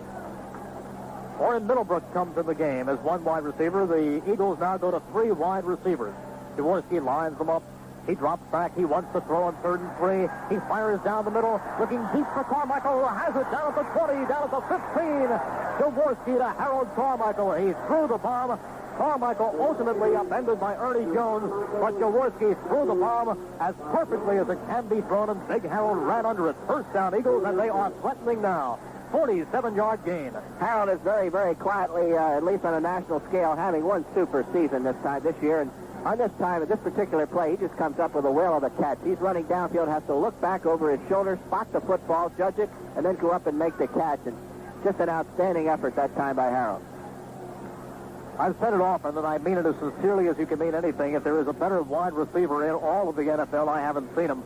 Harold Carmichael does so many things well. As a blocker, he almost has no equal as far as the wide receivers are concerned. He just absolutely wipes people out. Now he is a bit wiped out himself after that 47-yard completion to get the Eagles into a good shot at scoring some points in the last 1:43 of the first half. But Jaworski just floated that football into the air, and Harold ran under it. Had the man, Ernie Jones, on his back. But Harold extended those arms, and he looked skyward. Very often the most difficult pass to catch is the one not coming over either shoulder, but straight down. And, Jim, that was it right there. He just craned his neck skyward and looked the football into his hands and cradled it into his arms. They will mark the football at the 14-yard line. Jaworski wants some points on that scoreboard at halftime. 14-0, the Giants, 1:43 until the half. The tight end, Rich Osborne, lines up strong left. Carmichael in a spot right. Payne outside of him. The running backs are Canfield and Hogan. Jaworski taking a long look. Giants showing some movement. Jaworski takes the end around, dropping back, fires over the middle, incomplete, over the hands of Kenny Payne in the end zone. He was well guarded by Larry Mallory. At that time, Jaworski faked the end around to Harold Carmichael and may have ultimately thrown it high purposely because Payne was so well covered. That he was, and Rich Osborne that time did have some open territory to work with down around the 5-yard line. That time when Carmichael went and faked that end around, he drew a lot of attention. Osborne was able to slip out in the clear momentarily, but Ron Jaworski couldn't see him, and I did think you're right. He did throw the ball a little bit high to avoid a sack at this time. Ken Payne, I don't think, had any shot at catching that football. Well, he had the one interception today that Brad Van Pelt picked off, and hasn't had a lot this season. Second down and 10 for the Eagles. The ball at the Giant 14. The wide receivers are split.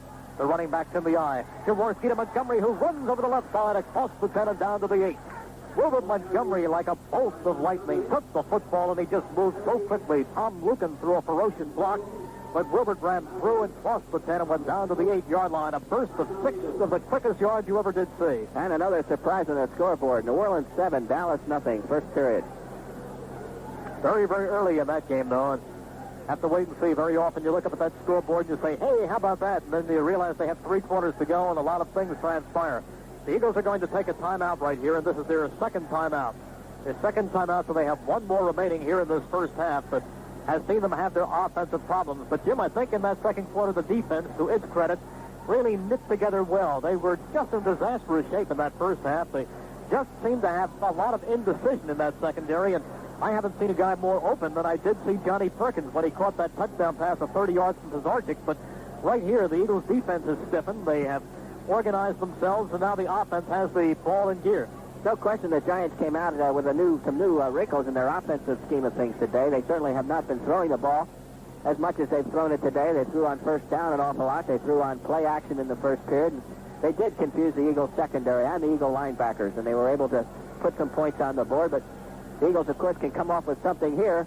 It's going to be a heck of a second half. A minute and a half remaining in the first half. Eagles trailing the Giants 14-0. A third down and 4. They have the ball at the New York 8. Carmichael lines up in a slot right. Kenny Payne outside of him. The backs, Hogan and Montgomery. They are set in the eye. Jaworski turns to Montgomery off tackle. Up the middle goes Montgomery. Touchdown. Wilbert Montgomery behind him. Great block by Guy Morris and Tom Lukin. And he speeds through for the touchdown. Wilbert Montgomery off that left side like a blur.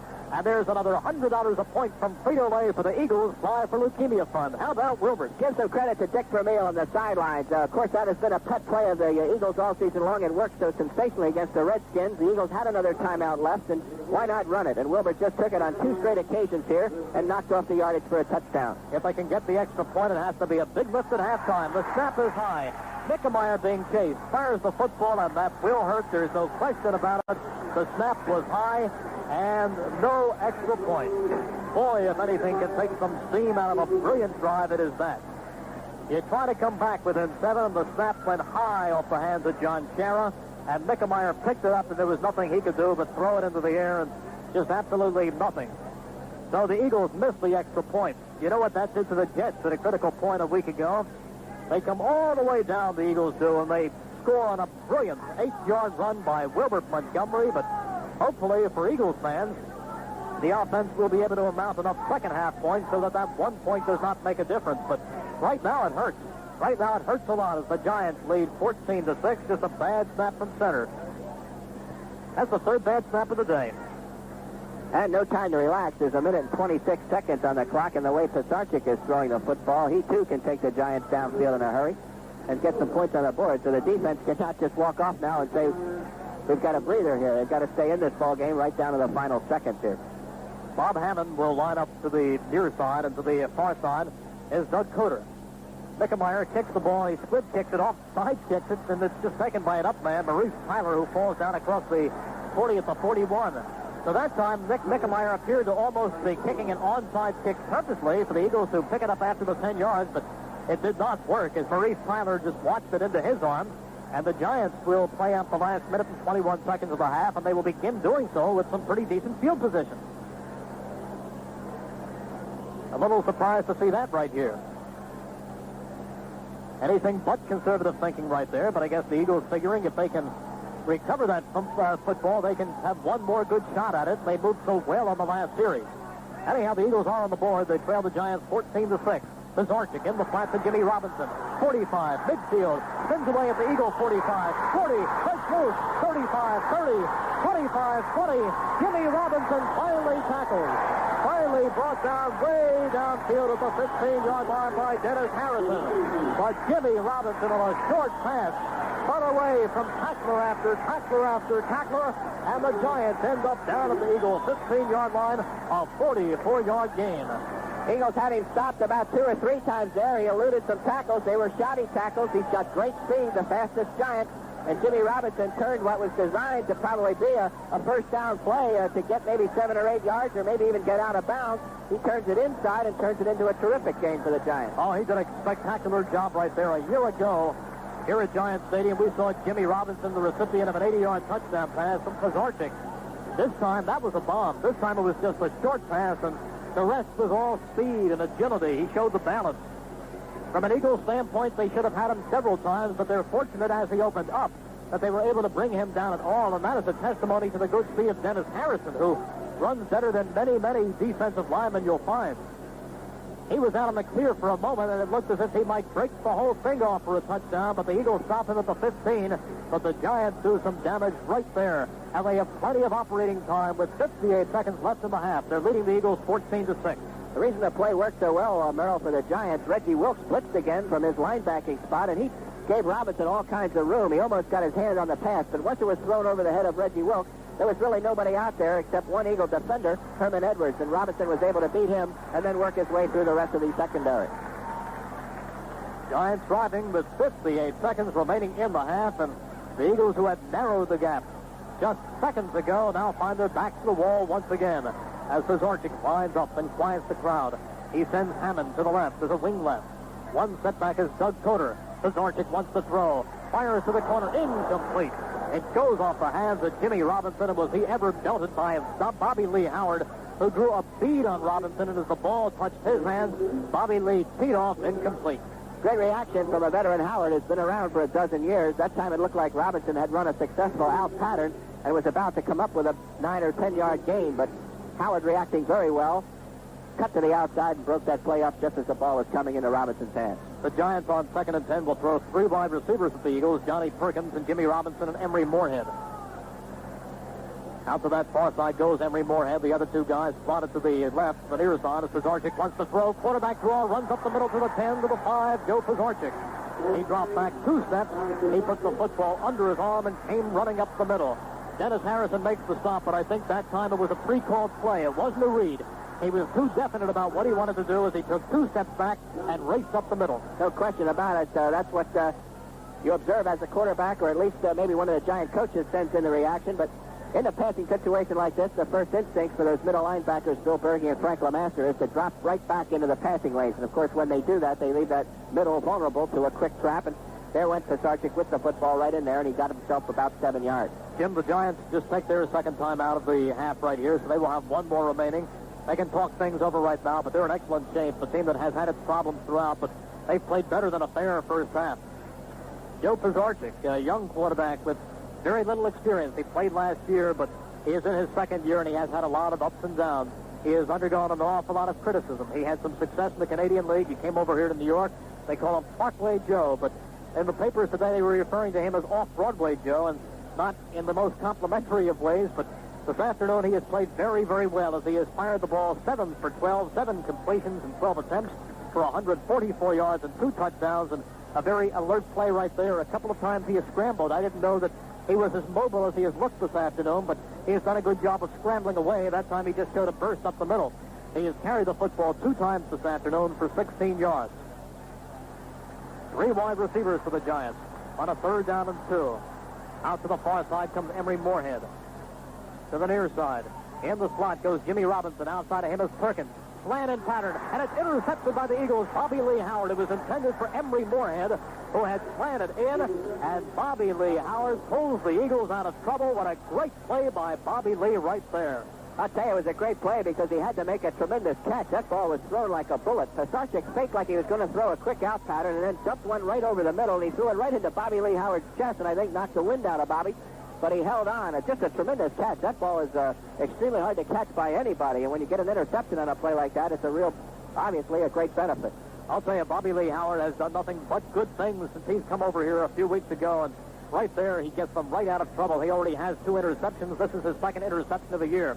Right now, we pause 10 seconds for station identification. Ken Garland. They're still taking a look at Bobby Lee Howard and Barnes while we have a chance. How about a scoreboard update? Well, there's excitement all over the place, not only here. St. Louis leading Washington 24-10. The Cardinals had a 24-0 lead in that ball game. They're in the second period. The Redskins are coming back. Tampa Bay on top of Buffalo 10-0. They're also in the second period. New Orleans, as we mentioned, leads Dallas 7-0. They're still in the first period. New England 10 and the New York Jets 7 in the second period, and San Diego and Minnesota tied at 7-7. And Bobby Lee Howard is up on his feet, being helped off the field. And Merle, I wouldn't be surprised at all if that football just knocked the wind out of it. It was thrown that hard. It was thrown that hard. It was a slant-end pattern as they were looking for Emery Moorhead. They had Moorhead all the way over to the far side by himself, and he ran a simple slant in, and it was just a timing thing where you don't really look for the man that much. You watch him slant, and you just spot the football, and you wing it. But the man who came up with the spot was not Moore. The football was not Moorhead. It was Bobby Lee Howard who took the position away from Moorhead as he cut right in front of him. Interception, 1st and 10 for the Eagles. They have the football at their own 20. And let's see what they do in the remaining half minute of play. Do they try to put more points on or play conservative? It is just a handoff up the middle to Mike Hogan, who comes across the 20 up to the 22. So on 1st down, anyhow, they are playing things conservatively. Well, the Giants secondary, they're backed up about 25 yards off the ball. 3 guys anyway. The strong safety's still in fairly close, and Harry Carson's taking care of everything else. 12 seconds remaining in the first half, and the Eagles are not in any hurry. They're just letting the clock run, and I think they're going to be pretty happy. What they're saying here is we're pretty happy just to be on the scoreboard, and we're happy that there is no further damage thanks to Bobby Lee Howard. And now the gun sounds, and that is the end of the first half. With the score, the Giants 14, the Eagles 6. Back at Giants Stadium, Merrill Reese and Jim Barniak. The Giants will be moving from our right to our left, and they're kicking off to the Eagles here in the second half. Deep for the Eagles, awaiting the kickoff to the far side is Billy Campfield, to the near side, Louis Jamona. Giants leading the Eagles 14-6. The Giants with 2 first-quarter touchdown passes. The Eagles came back late in the second quarter, and then they saved themselves a Giant touchdown when Bobby Lee Howard came off with a big interception in those final few seconds. Joe Danello to kick off for the Giants. He approaches the football, and the second half is underway. It's line-driven. It bounces at the 5, and it will roll in and out of the end zone. They will mark it out the 20-yard line. 1st and 10 for the Eagles. They will take over at their own 20. Just a line drive that went through a few people and hit at that 10 and then just skidded into the end zone. Very effective kick by Joe Danello. The Giants do not cover kicks as well as their coach John McVay would like. That one hit on the low line. Took a bad hop away from Louis Jamona. Otherwise, he was standing at about the 7 in good position for a good return. The Eagles have played rather well in the third quarter so far this year. They have scored 36 points, which is a heck of a lot better than the 14 that they have opened up with. Total of 14 points in the first quarter, and just had a goose egg to that today. 1st and 10 for the Eagles. Mark the ball at the 20, and motion to the near side comes Osborne. Handoff up the middle, and good running room for Mike Hogan, who comes across the 25 and up to the 26 and 27 before Brad Van Pelt stops Michael there, but he picks up a good 6.5 or 7 yards. Terry Jackson, the cornerback, injured on that play, holding his right arm, it appears. I think that's Mallory there, Jim. That is Larry Mallory as he backs up into position. Mallory is the strong safety. A 2nd down and 2, an 8-yard pickup from Mike Hogan. Good first run. Montgomery is back, and he has played so well and takes the handoff and stumbles across the 30-yard line and should have the first down. Wilbur Montgomery had very little space, and he stumbled very early, but he still managed to come across the 30 and should have an Eagle first down. He does. John Mendenhall makes the stop as Wilbur picks up 3. Mallory, number 34, going off now. You're correct. He was the injured party. He's number 34, Jackson 24. Mallory's had some shoulder problems, and I'm pretty sure it appears as though he's re-injured. In his place comes Otis McKinney. Otis McKinney, a very high draft choice out of Colorado. 1st and 10 for the Eagles. They have the ball at their own 30. They set the running backs in the eye. It goes to Montgomery on a pitch on the near side. Montgomery to the 35. Montgomery to the 36 to 37. George Martin makes the stop, but right there we saw a very good block by Mike Hogan, and that's what we've spoken about so often, Barnes, about the effectiveness that Mike Hogan has as a lead blocker. Mike's going to get a breather here. Cleveland Franklin coming in to give him a rest, but that combo of Montgomery running and Hogan blocking is certainly one of the most effective weapons the Eagles have on offense. They've missed it the last month. You saw how effective it was when they went for a touchdown on 2 running plays. Jack Edelstein tells me that Montgomery has carried 16 times for 73 yards in the afternoon. 2nd down and 4 for the Birds.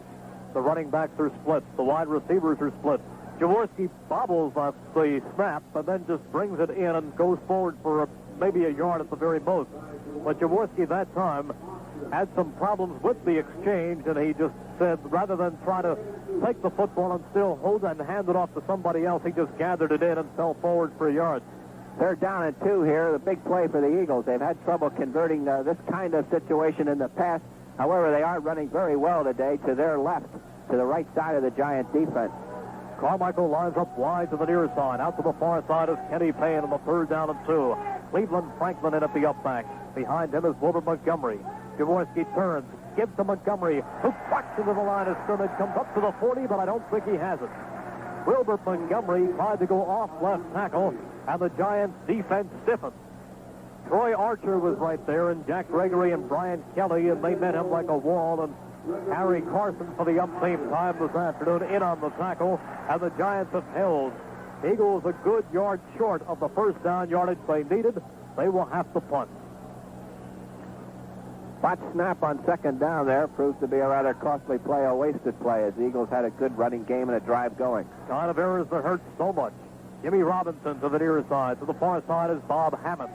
They will await the punt by Mike Michel at their own 20-yard line. Dennis Franks in the snap. This time it's a good one. Michel gets it away, but not one of his better punts. It is taken by Robinson at the 30, spins across the 35, and he is met head-on by Cleveland Franklin at the 37-yard line. So the Giants will go to work from there, following a 29-yard punt. There is a timeout on the field with the score. The Giants still leading the Eagles 14-6. At Datsun, we don't let up for a second. We are driven to be first. Take our Datsun King Cab. First small pickup that doubles as a car. Console, opera windows, cut tile carpeting, steel-belted radials, and a first for pickups of any size, reclining bucket seats. Behind those seats, a small truck exclusive, up to 11 cubic feet of storage space. All the comforts of a car. All the top of a truck. The King Cab, one of 3 Datsun pickups. #1 import for 19 straight years. Whichever one you choose, remember, there's one quality that sets Datsun apart from all other pickups. Datsun quality.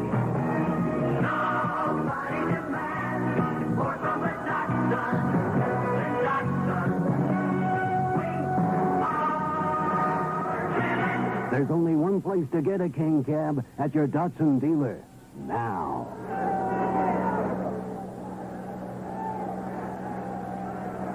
$7:34 remaining to be played here in the third quarter. Giants holding on to a 14-6 lead, and now they go back on offense. In the ball game at the left corner for the Eagles is Johnny Outlaw. Bobby Lee Howard played the first half, and he played very well, coming up with a key interception. However, when he took that interception, he was shaken up and has not been back. So Johnny Outlaw is in his place as the Giants take the offensive control here in the second half.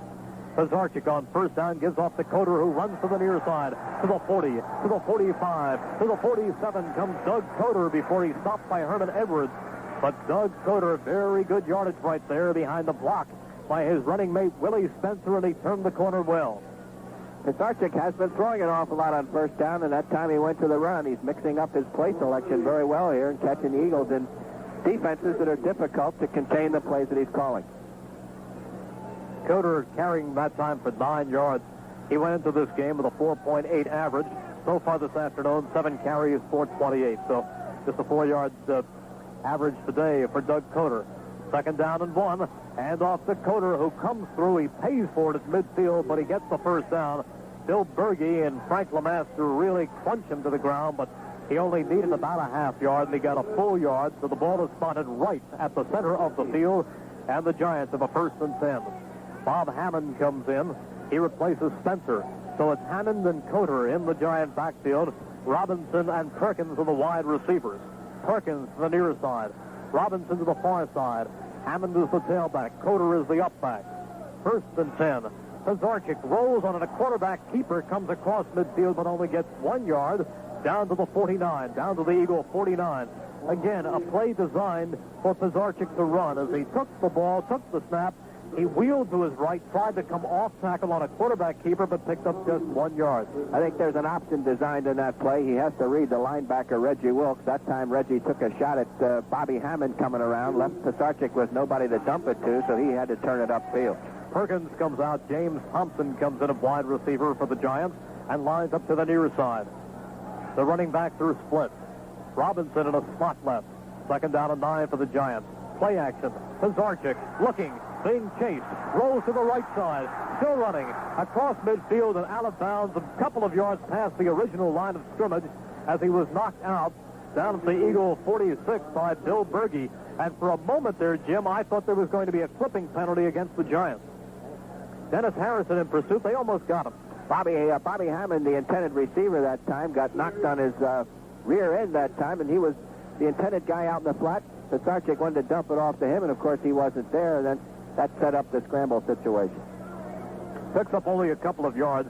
Johnny Perkins comes back in the ballgame. Ken Clark comes in for the Eagles. Pizarczyk, 4 carries for 20 yards in the afternoon. He's thrown very well.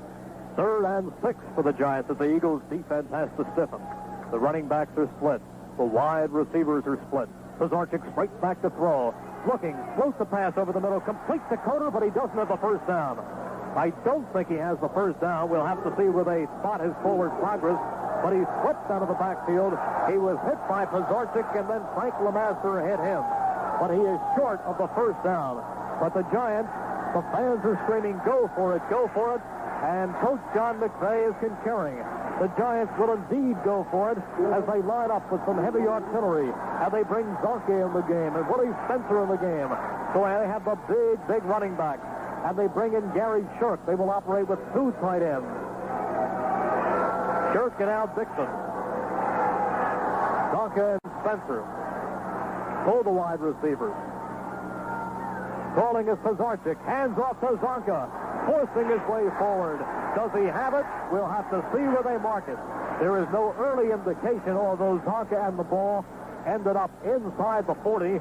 The Eagles had contained him momentarily. The legs continued to churn and churn and churn, and he has the first down. They needed a yard, and Zonke didn't get them much more than that, but he did get them that yard and a half. They have a first down inside the Eagle 40-yard line down at the 39. First and 10 for the Giants. 8:20 remaining in the third quarter. Giants up 14-6. Out to the far side comes Johnny Perkins. In the slot is Jimmy Robinson. The running backs are Hammond and Coder back in the game, and it is Coder on the carry, and he comes across the 40 down to about the 38. Charlie Johnson and Frank LeMaster in on the stop. We pause 10 seconds for station identification. When the Eagles aren't playing, we're playing the best of the 50s, 60s, and 70s. 610 WIP, Metro Media Radio, Philadelphia. We play your songs. Again, a special welcome today to our many listeners, our millions of listeners in the American Forces Radio Network. Today's game being broadcast by over 500 stations around the world. Hope you're enjoying the action from Giant Stadium in East Rutherford. The Giants with a 2nd down and 9 as Emory Moorhead comes from the game and goes in motion to the near side. Pizarczyk throwing over the middle. Pass batted into the air, intended for Johnny Perkins, and the pass was deflected off the hands of Herman Edwards, who raised the hand and just knocked the pass into the air, intended for Perkins. Good play by Herman. Good play, too, by Perkins. A fine route. He did everything but catch the ball. He drifted right underneath the coverage that time and found an open area in the deep middle seam of the zone and had the football in both hands momentarily, but off it went. A break for the Eagles. Into the game comes Jimmy Robinson. In again for the Eagles comes Ken Clark. Ken Clark replacing Charlie Johnson on the passing situations. This is one of those. 3rd down and 9. Ball inside the 40 at the 39, and Pizarczyk wants to throw. Retreat. Flip the pass to Hammond at the 40. 35. 30. Hammond to the 29. Close to the first down. Bob Hammond took the little swing pass, and he kept bouncing off people until he came inside the 30, down close to the 29-yard line, and very close to a first down before Bill Berge stopped him. But Bob Hammond showed something there, played it very well. Downfield tackling, again, a problem for the Eagles. They had Hammond, had a chance to stop him outside the 30, but he broke a tackle and was able to squirm inside the 30, just enough for the first down. The referee's making that signal now. Another clutch situation for the Eagle defense here. Well, we have seen the Eagles defense bend before, but we have seen them spring to life, and we have seen them stiffen when the teams get inside their 30 or closer. Willie Spencer comes back in the game. He'll run with Coder in the backfield. Giants leading the Eagles 14-6. 6:51 left in the third quarter. Eagles want to get the ball back to their offense. The running backs are split. Pass in the flat to Robinson at the 30. Cuts to his right at the 25. And down to about the 22-yard line comes Jimmy Robinson before he is wrapped up by Carl Harrison. But just a quick little pass in the slot out to Jimmy Robinson, who started to his left, turned back upfield, and picked up a couple. Giants got away with a clipping penalty there. One of the blockers coming out of the offensive line threw a clip in the Eagles secondary as Robinson was catching the football and trying to break free. Dick Vermeil screaming on the sidelines, but to no avail. Picks up a total of 7 yards. It is second down and 3 with the football spotted at the Eagles' 21-yard line. The running backs are split. James Thompson now in at wide receiver to the near side. The handoff to Coder on a sweep left. Coder to the 20. Coder to the 15, and a flag goes down. A flag goes down in the vicinity of Bill Berge and J.T. Turner, who were locked up at about the 20-yard line. But Doug Coder ran for a first down. It is a holding penalty against the Giants, and the Eagles get a break right there. J.T. Turner, I guess, the culprit. Coder was able to turn that corner despite the presence of 3 Eagles on the outside, and I guess they're going to whistle Turner for holding Bill Berge. Giants have been hit, Barnes, with 4 penalties throughout the afternoon for 33 yards. The Eagles 1 penalty for 5 yards. So it hasn't been the penalties that have hurt the Eagles. It has been a couple of breakdowns in the defensive secondary in the first quarter and some lack of offensive spark throughout. Johnny Perkins comes back in the ball game. He replaces James Thompson. Holding penalty being called by the official, officially now on J.T. Turner. It is a second down at 11, and it will bring the Giants ball back to the 30-yard line. Back to the Eagle 30. Second down at 11. Out to the near side comes Johnny Perkins. He's caught 1 touchdown bomb already. To the far side, Jimmy Robinson. Pizarchik looks towards Robinson. Instead, throws over the middle to his tight end, Gary Shirk, who catches the pass at the 25 and scrolls forward to about the 23. Reggie Wilkes and Randy Logan made the stop. But Pizarchik dropped back and took a long look for Jimmy Robinson on that right sideline. He said he's covered. He flipped the pass over the middle to Shirk, and Shirk picked up several yards. It'll be a third down and 4. 5:29, 5:28 remaining in the third quarter. Giants leading by 8, 14-6. James Thompson comes in replacing Johnny Perkins. Jimmy Robinson stays in and goes wide to the far side. The running back's in a wide fit. It is Willie Spencer to the left, Coder to the right. The handoff to Coder, who tries to sweep, and he cannot. He is grabbed around the legs, around the ankles at the 20-yard line. He is a good yard and a half shy of the first down as Carl Hairston stops him. Again, the crowd is chanting, "Go for it, go for it, go for it." They are short, Jim, and I think they're going to go for the, well, let's see. Are they going to go for the field goal or try and pick up the yardage? Well, it appears to me the field goal team is readying itself to come in here and try one. Joe Danello, the kicker, I see him on the field. Fourth, and this time it's about 1.5 yards. So the last time they only had a half a yard. This is a little bit different situation. Danello will kick from the 27, 37 yards in all. He's had a very fine year. He's 16 for 24, as long as the 52. So compared to that, this is a chip shot. Here's the snap. The kick is up. It's got the distance, and it is perfect. Joe Danello kicks the field goal, and the Giants go up 17-3. Or 17-6. 17-6. The Giants leading the Eagles 17-6. There is a timeout on the field with the score. The Giants 17, the Eagles 6. Let's take a minute to talk about neighborhoods. If you and your family are planning to move in the near future, you've probably given a lot of thought to the kind of neighborhood you'd like to live in. Suppose you have children. Then schools are a #1 priority. Convenient shopping and transportation are naturally important, as are medical facilities and leisure time activities. The Corman Corporation thinks about these things, too, and that's why they build so many beautiful homes in the Chamonix Valley. The schools here are excellent, some of the finest in Bucks County. Shopping is a real pleasure at the exciting Neshaminy Mall.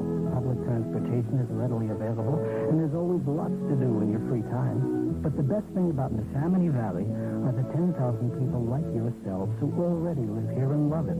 So no matter what kind of home you're looking for, whether it's an apartment, your first townhouse, or a beautiful single home, look at Neshaminy Valley. The Corman Corporation has lots of living ideas here for the next big move in your life.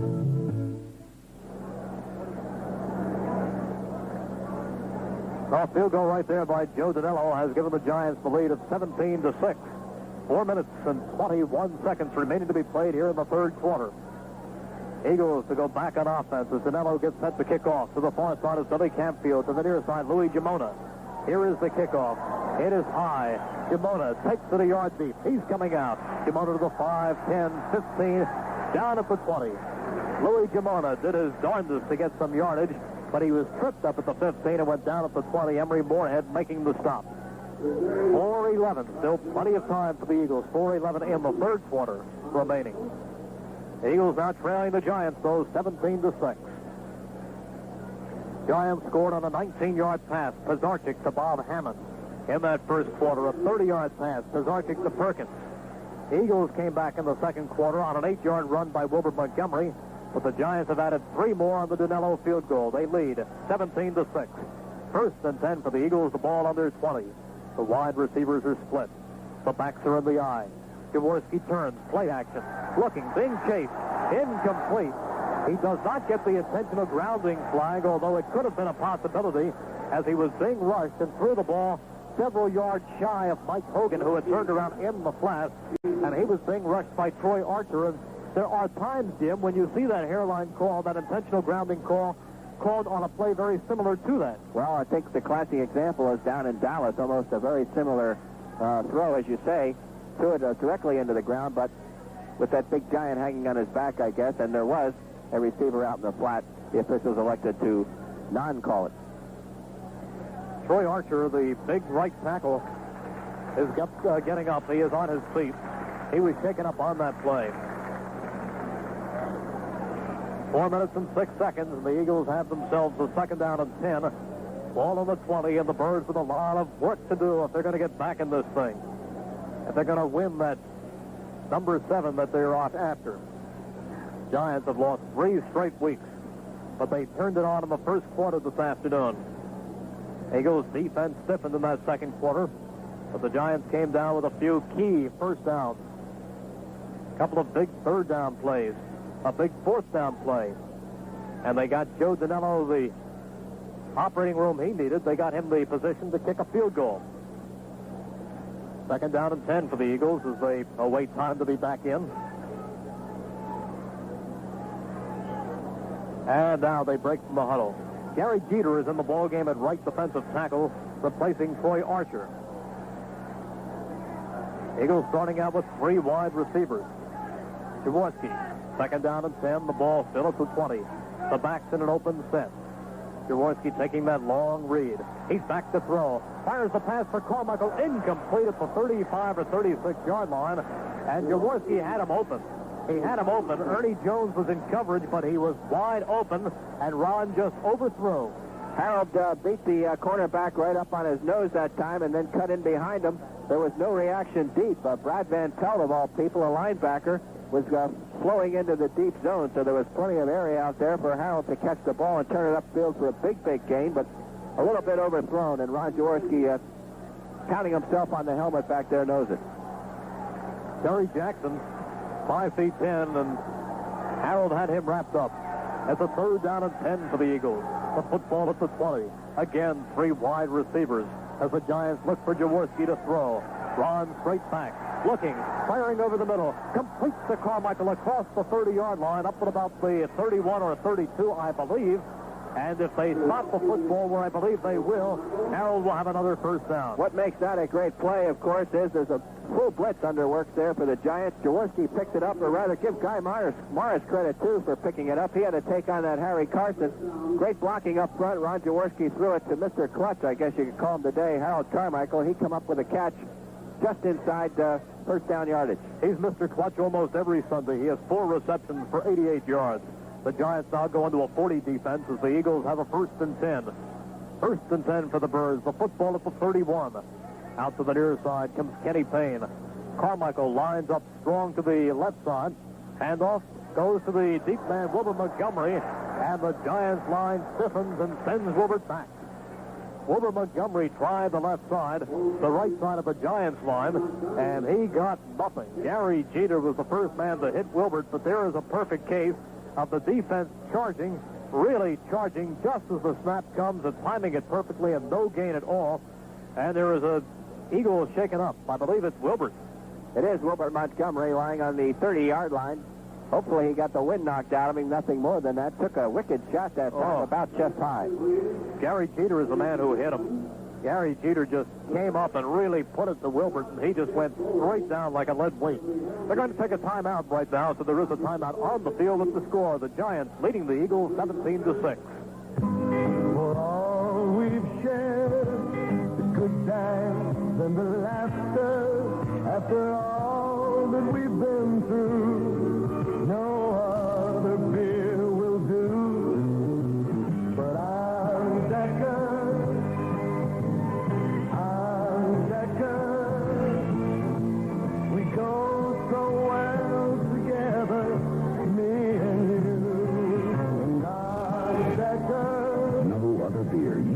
costly ingredients than Hondecker. The choicest barley and the richest imported hops give Hondecker its distinctive smooth taste. Hondecker, the most expensive taste in beer. After all that we've been through, no other beer will do. But Hondecker, oh, Hondecker. Giants 17, the Eagles 6. That is the score with 3 minutes remaining, 3 minutes and 2 seconds to be specific in the third quarter here at Giant Stadium on a beautiful sunlit afternoon in East Rutherford, New Jersey. At the moment, the Eagles have the football. They have a second down and 11, the ball on their own 31-yard line.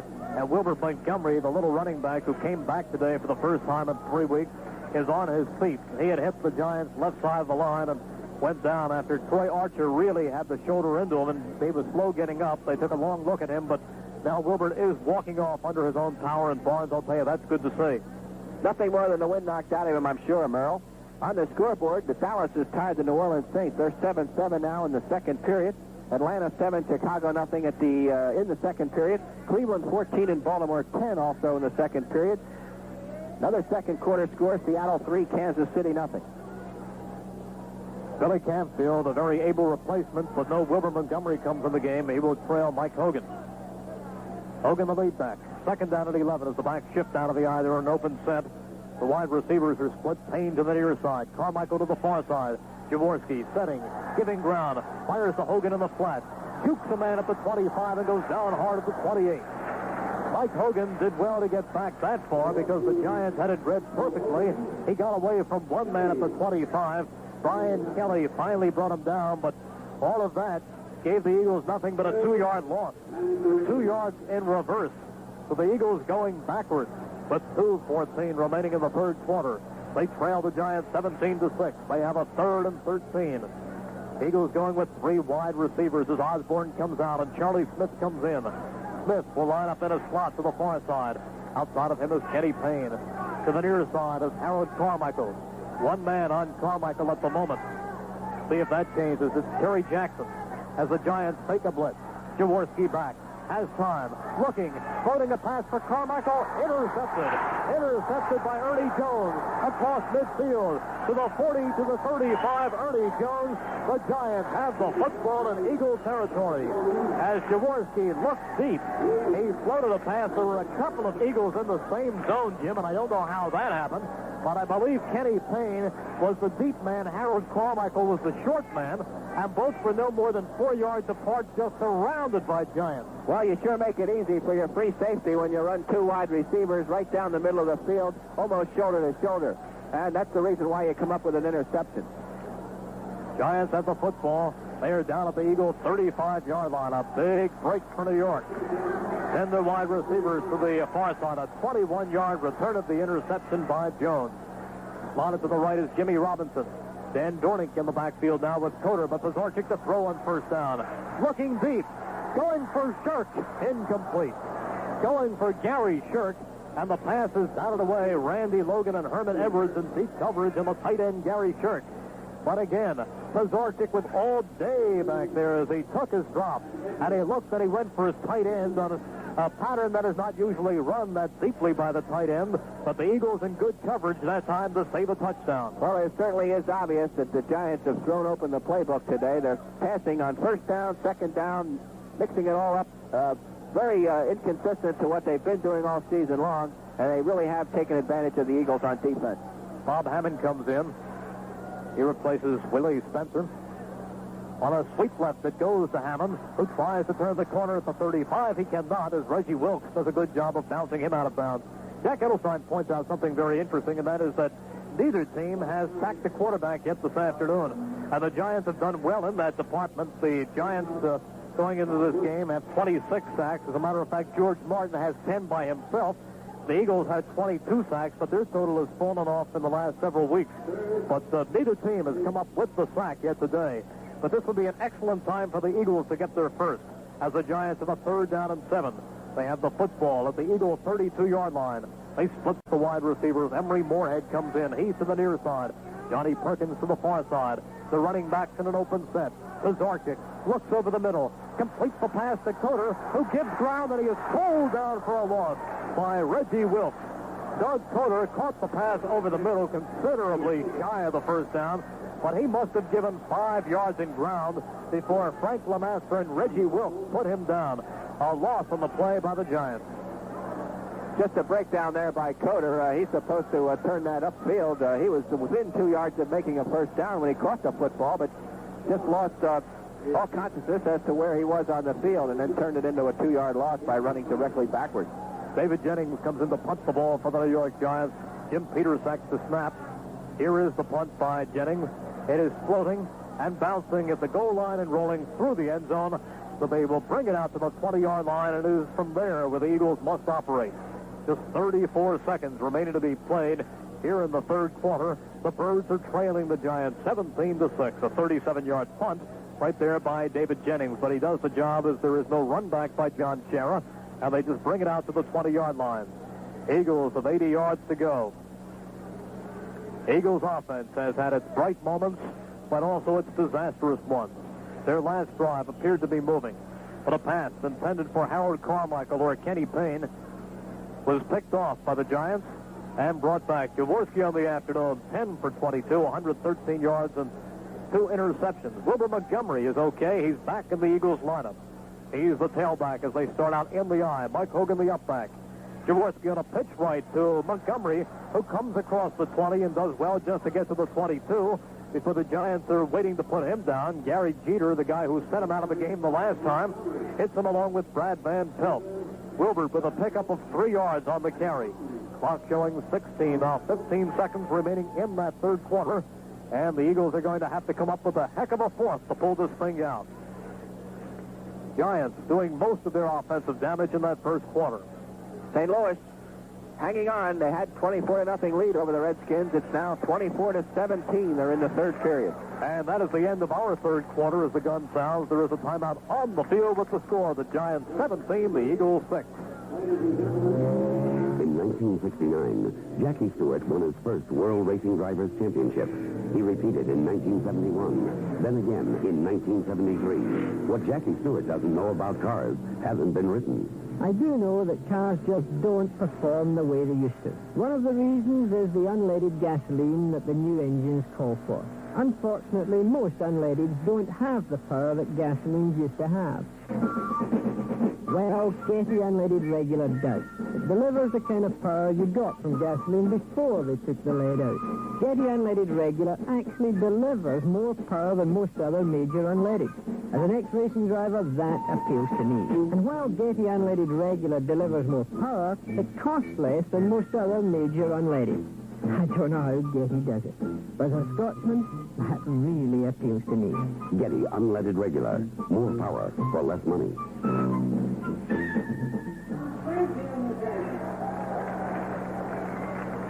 Merrill Reese and Jim Barniak back at Giant Stadium in East Rutherford as we get set for the start of the fourth quarter. The Giants are leading the Eagles 17-6, and the Giants scoring 14 points of it came in the first quarter on touchdown passes of 19 and 30 yards from Zarchik to Hammond and Perkins.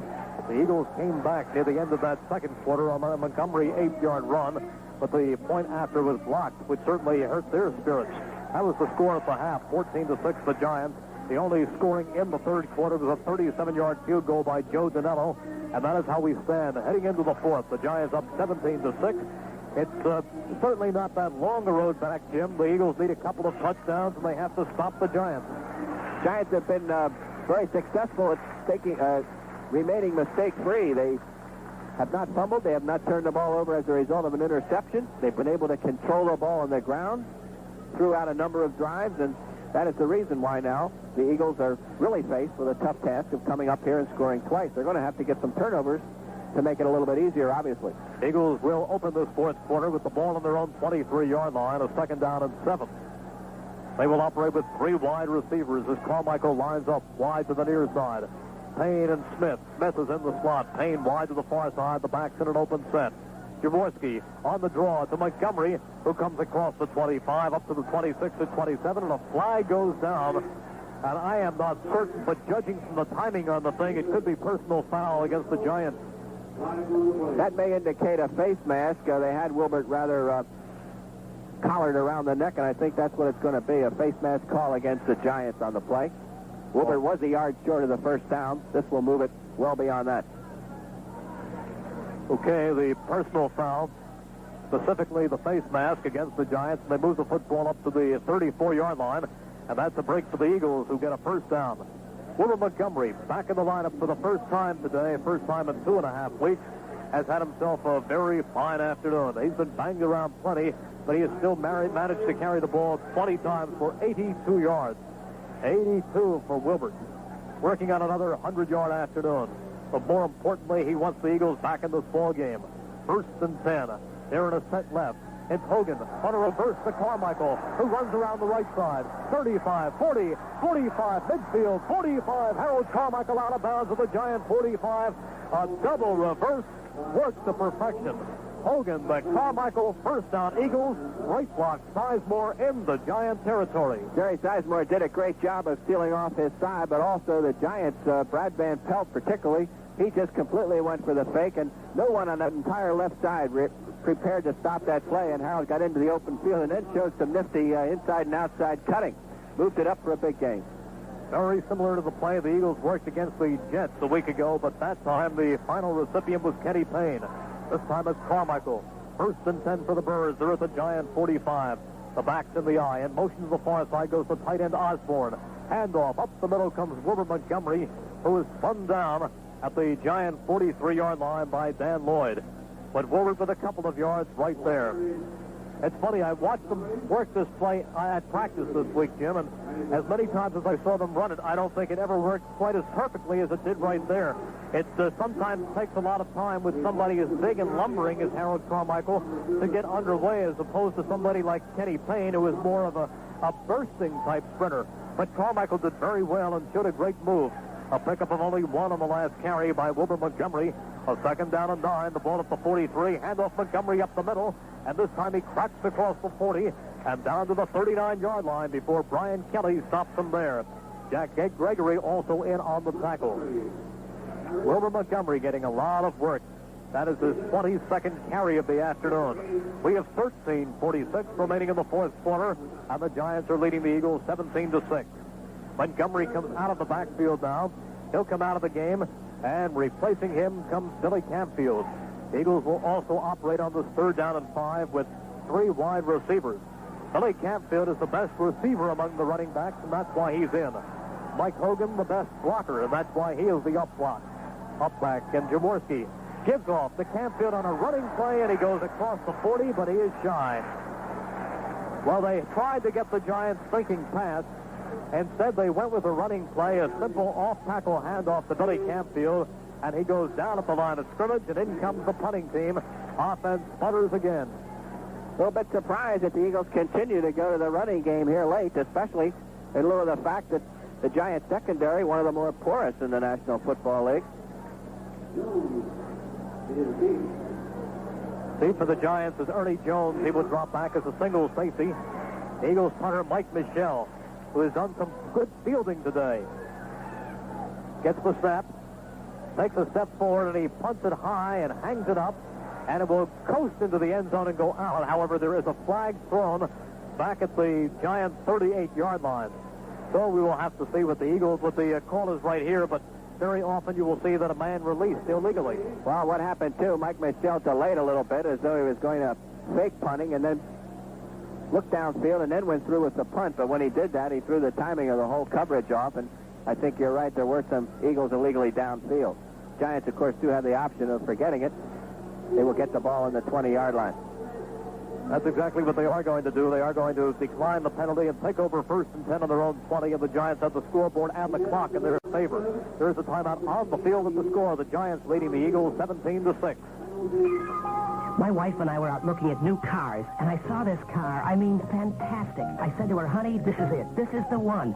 And she said, honey, see that little job over there? That's the one. And I said, Provident National Bank has 48-month new car loans. With the lower monthly payments, we can afford the car we really want. The Providence 48-month money may be the answer for you. Say you want to buy a $7,200 car.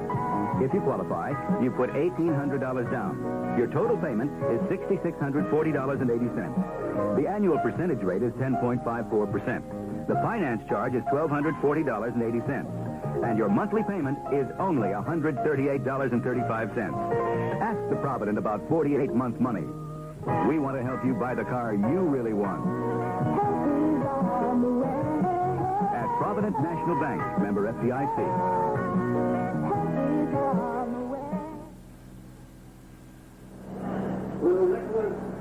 We have about 12 and a half minutes remaining in this fourth quarter. The Giants on top of the Eagles, 17-6. The Giants with the football first and 10 at their own 20 following the punt by Mike Michel.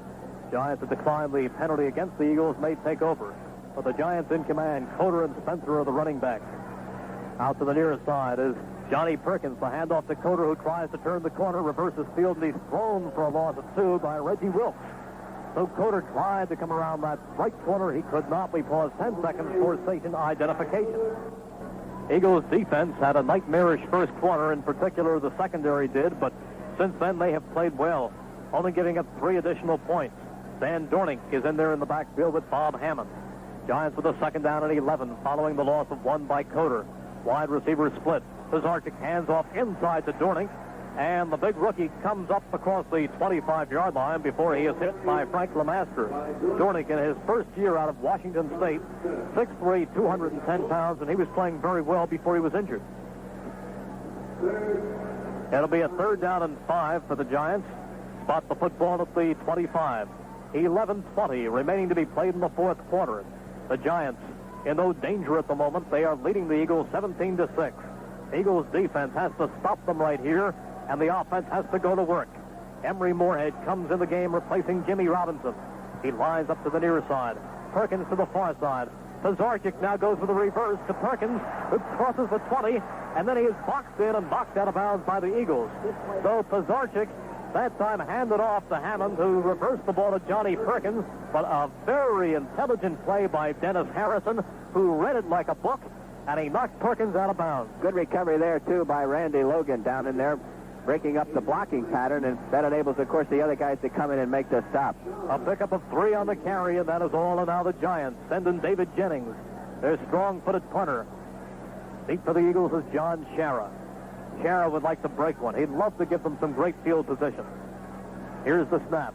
Jennings, not a good one. He line drives it, but it goes over the head of Shara. John got it, finding it batted by the Giants.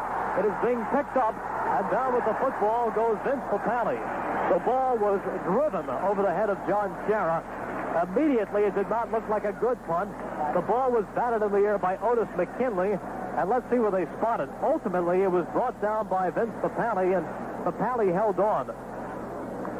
Quite a mistake by John Shara and a heck of a play by McKinney. John Shara tried to field the ball over his shoulder on the dead run. McKinney came along and just swatted the ball down toward the Giants' goal line because, of course, behind him are a whole bunch of teammates, and you got the percentages going for you if that football is bouncing toward your goal line. Vince Papale, though, a great reaction by him as well as he falls down the football. He was the only Eagle. There were about 6 Giants with an opportunity to field that ball. All right, Jim, we're going to take a timeout right now. There is a timeout on the field with the score. The Giants 17, the Eagles 6. Here's a tip for Eagles fans. The next time you visit the snack section of your local supermarket, pick up a package of the best-tasting pretzels anywhere. Rolled Gold Brand pretzels from Frito-Lay. Rolled Gold Brand pretzels have that lightly salted, buttery taste that's everything you'd expect in a pretzel and then some. Enjoy them at home or bring some along when you come to the game.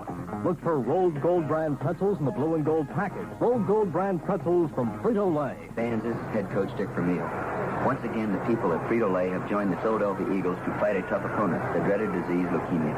As you probably know, there are a lot of fine people who are dedicating all their time and efforts to combat this terrible disease, and progress is being made. But research and treatment take money, lots of money. This year, for every single point scored by the Eagles, Frito-Lay will donate $100 to the Fly for Leukemia Fund of the Children's Hospital. And every penny of that money will go directly to research and treatment. We'll do everything we can to score points. And are grateful to Frito-Lay for their generous contribution to such a worthy cause. First down for the Eagles. They have the football, but they are 92 yards away from the Giants' end zone. 92 yards. First and 10 at the Eagle 8. Jaworski splits the wide receiver, splits the running back. Hogan and Campfield in there now for the Birds. The handoff to Campfield, who comes off left tackle. He crosses the 10 and comes up to the 12 before Brad Van Pelt makes the stop. A very weird play. The ball came gingerly off the foot of the punter, David Jennings. It never got into the air very much at all. It was a low-line drive that obviously had to touch the shoulder or the finger or something of John Shara before it was batted by the Giants and ultimately recovered by the Eagles. It'll be a 2nd down and 7. The ball at the 12. The wide receivers are split. Carmichael to the near side. Payne to the far side. Running backs in an open set. Campfield to the left. Hogan to the right. Play action as Jaworski fools the Giants. Fires to Carmichael, complete at the 30, and he's hit and goes down. Carmichael with a well-delivered pass by Jaworski. First down, Eagles. Jones and McKinney make the stop. Jones and McKinney hit Harold Carmichael about as hard as two people can hit one. Harold was the first one up, and they're both on their knees out there looking at each other like, what do we have to do to that guy? Harold Carmichael with 4 more receptions in 6 consecutive games. He is playing so well. Football is spotted up at the 30. Pick up right there of 18 yards. 18 big yards for the Eagle first down. We'll keep that careful check on the clock. It shows 9:17 remaining in the fourth quarter. Giants leading 17-6 as Jaworski retreats. Looks, fires, pass incomplete. Almost picked off by Terry Jackson. Ernie Jones also over there having a shot at it. It was intended for Harold Carmichael on that far side. But that time the Giants were in perfect coverage. Terry Jackson was the man who got the hand on it. Also Ernie Jones. Ron Jaworski anticipating that Harold's just going to have single coverage or at worst perhaps a linebacker and a cornerback. But that time both the cornerback and the safety were reading Harold. Ron Jaworski threw it into that coverage, a risky pass. It is a 2nd down and 10. 9:08. Clock not exactly ticking away, but neither is there all day left in this game. The running backs start out in the set right. Wide receivers are split. 2nd and 10. Eagles on their own 30-yard line, and they need points. Jaworski back. Setting. Looking. Swings the pass to Hogan at the 30. 35. Hogan bounces off a man on the 40, and he is just about a yard shy of the first down. Jaworski took that long drop. He looked over the middle, and Mike Hogan was left unattended. He took the short pass in the flat and found some running room, and he rambled for 9. He's a yard short. Eagles with 3rd and 1. Brad Van Pelt on the stop. Eagles going to a running offense here. Larry Barnes checking into the game.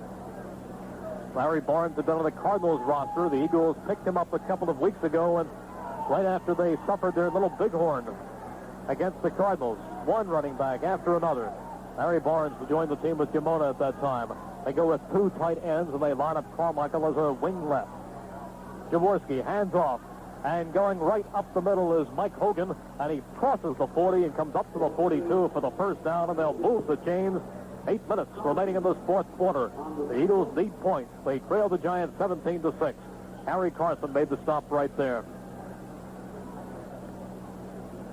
Harry Carmichael, or Harry Carson, has been kept very, very occupied in this second half. That has only been his first tackle. Eagles have done some things to keep him out of that area. 1st and 10. Wide receivers are split. The backs are in a set left. Jaworski to throw. Setting. Looking for Kenny Payne. Incomplete.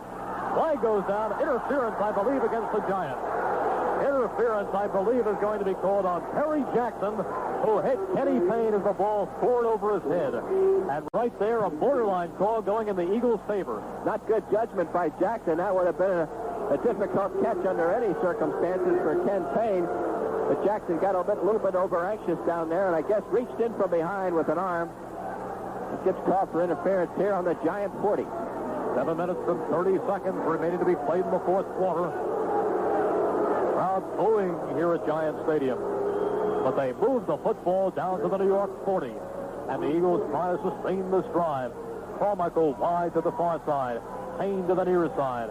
The backs are set. In an open set. Jaworski taking that long look. He retreats.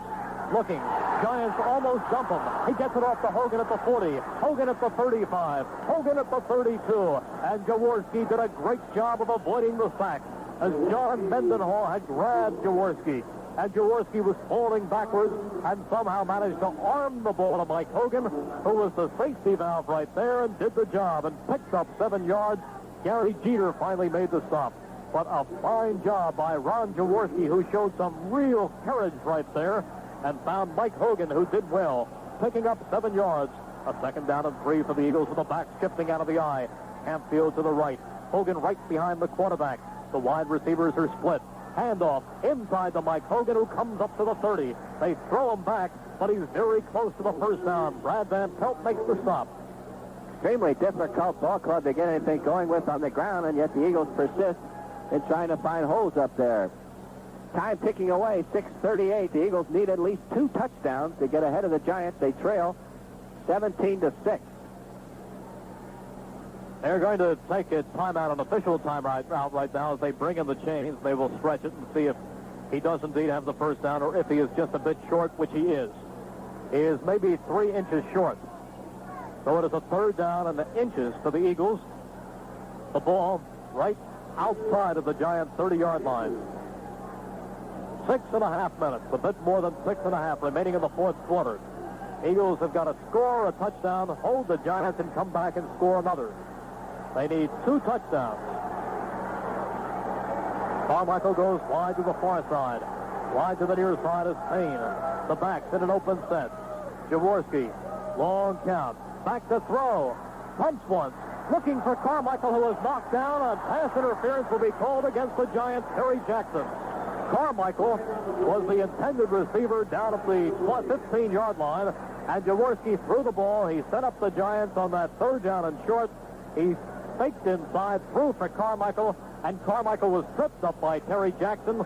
The Eagles have the football down at the Giant 15 with a 1st and 10, a 16-yard gain. You'll get no argument at all out of Terry Jackson. He knew he was hopelessly beat that time. Harold breaking clear and was about ready to head for the end zone all alone before any safety help could come over.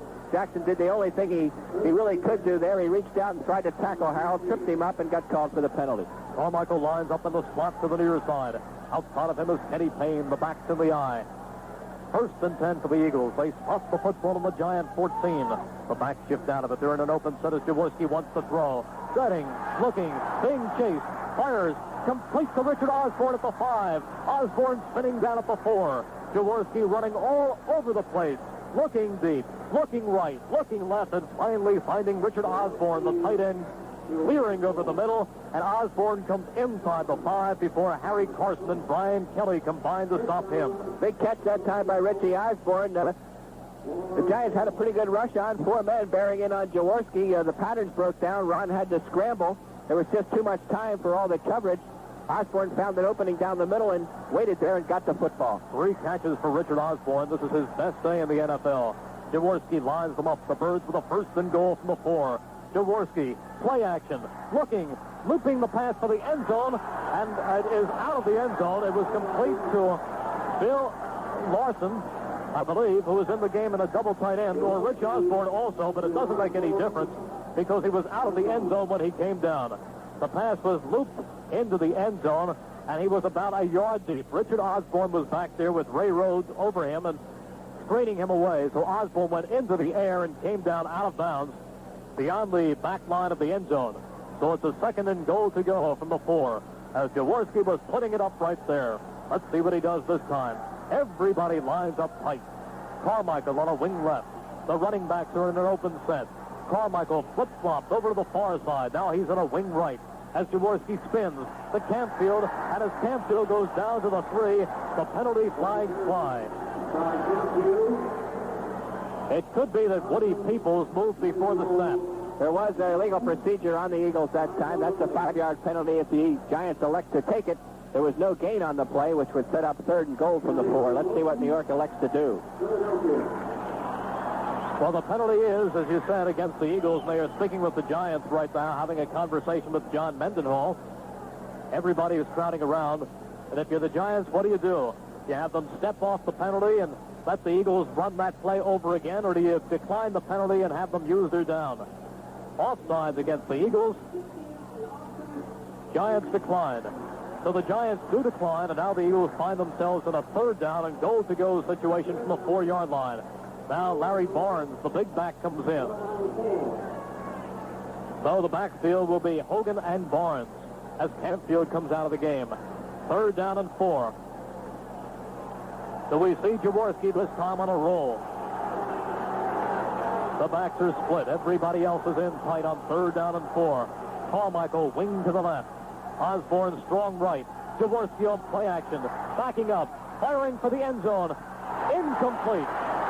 Intended for Richard Osborne. The flag goes down. It was intended for Richard Osborne, who held it momentarily and then dropped it in the far corner. But there is a flag down. I think we're going to get a roughing the passing penalty here against the Giants, despite what the PA announcer says.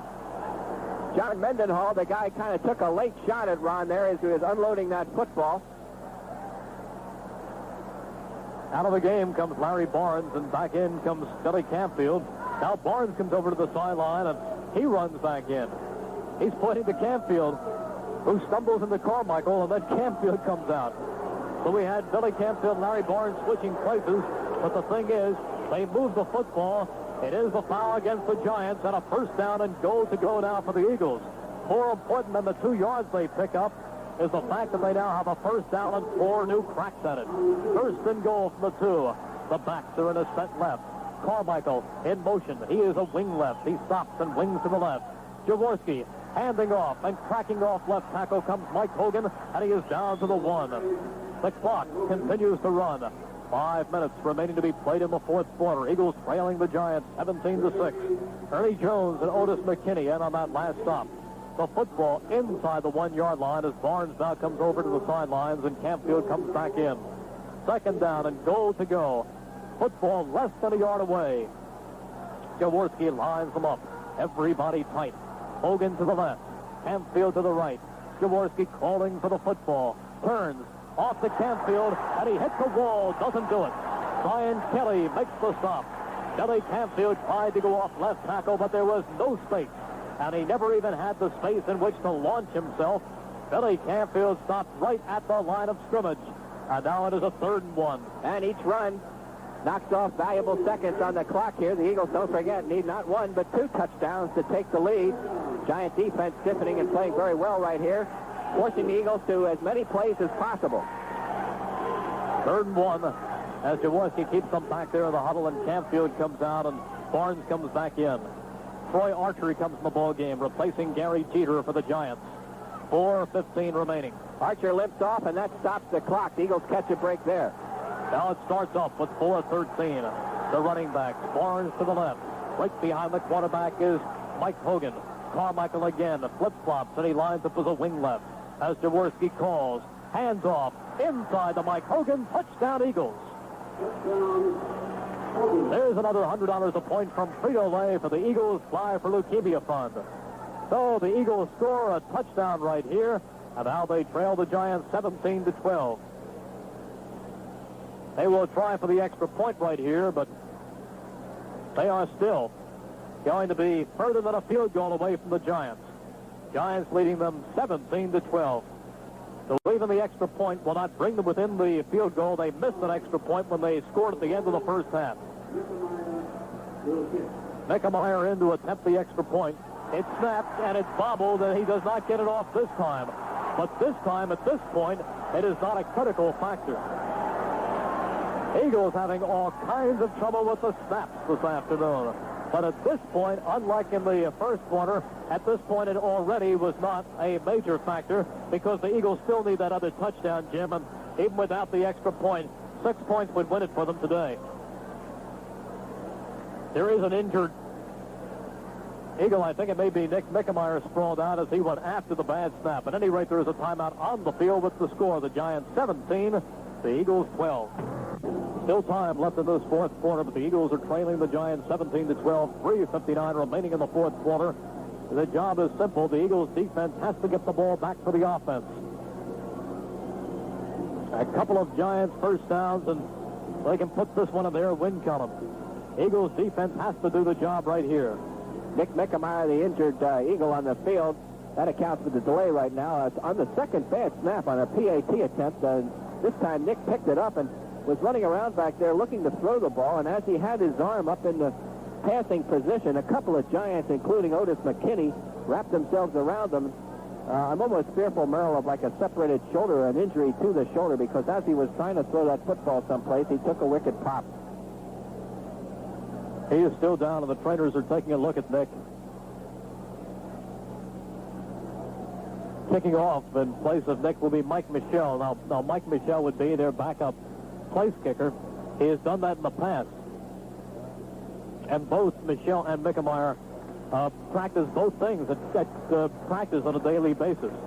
Mickemeyer is up, and he is coming over to the side with Ozo Davis, so he appears to be okay, but Mike Michel will still be kicking off right now for the Eagles.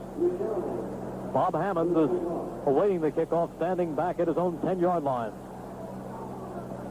Let's see how Michel does on the kickoff. He approaches it. He hits it high and pretty deep as Hammond backs up and takes it at the 2, to the 5, to the 10, to the 15, and up to the 18-yard line. Bob Hammond finally hit and brought down by Eric Johnson. In pluses and minuses today, Jim, I think the Eagles' kickoff coverage team has done a fine job. Mike Michel showed some strong leg, too. The Giants had 8 people up around the midfield looking for the onside kick, a lot of sure-handed guys, and not too many people deep, obviously. And Mike Michel came through and really drilled that ball and sent Hammond all the way back to the end zone. 3 minutes and 50 seconds remaining in this fourth quarter. The job of the defense is a big one. They have to stop the Giants right here. They have to get the ball back into the hands of Jaworski and the offense. Johnny Outlaw still in at cornerback. He's played the corner the entire second half since Bobby Lee Howard was shaken up. On first down, it's a pass to Robinson in the flat. Robinson across the 25. Robinson up to about the 28 or 29-yard line. Let's see where they spot it. He appeared to be contained at about the 28 or 29, but they say his forward progress was actually to the 30 and a half, and they will give him a first down. The Giants, as they have all day long, really going after it today. There's a pass on first down when you'd least expect it. 3:50 to go on the clock.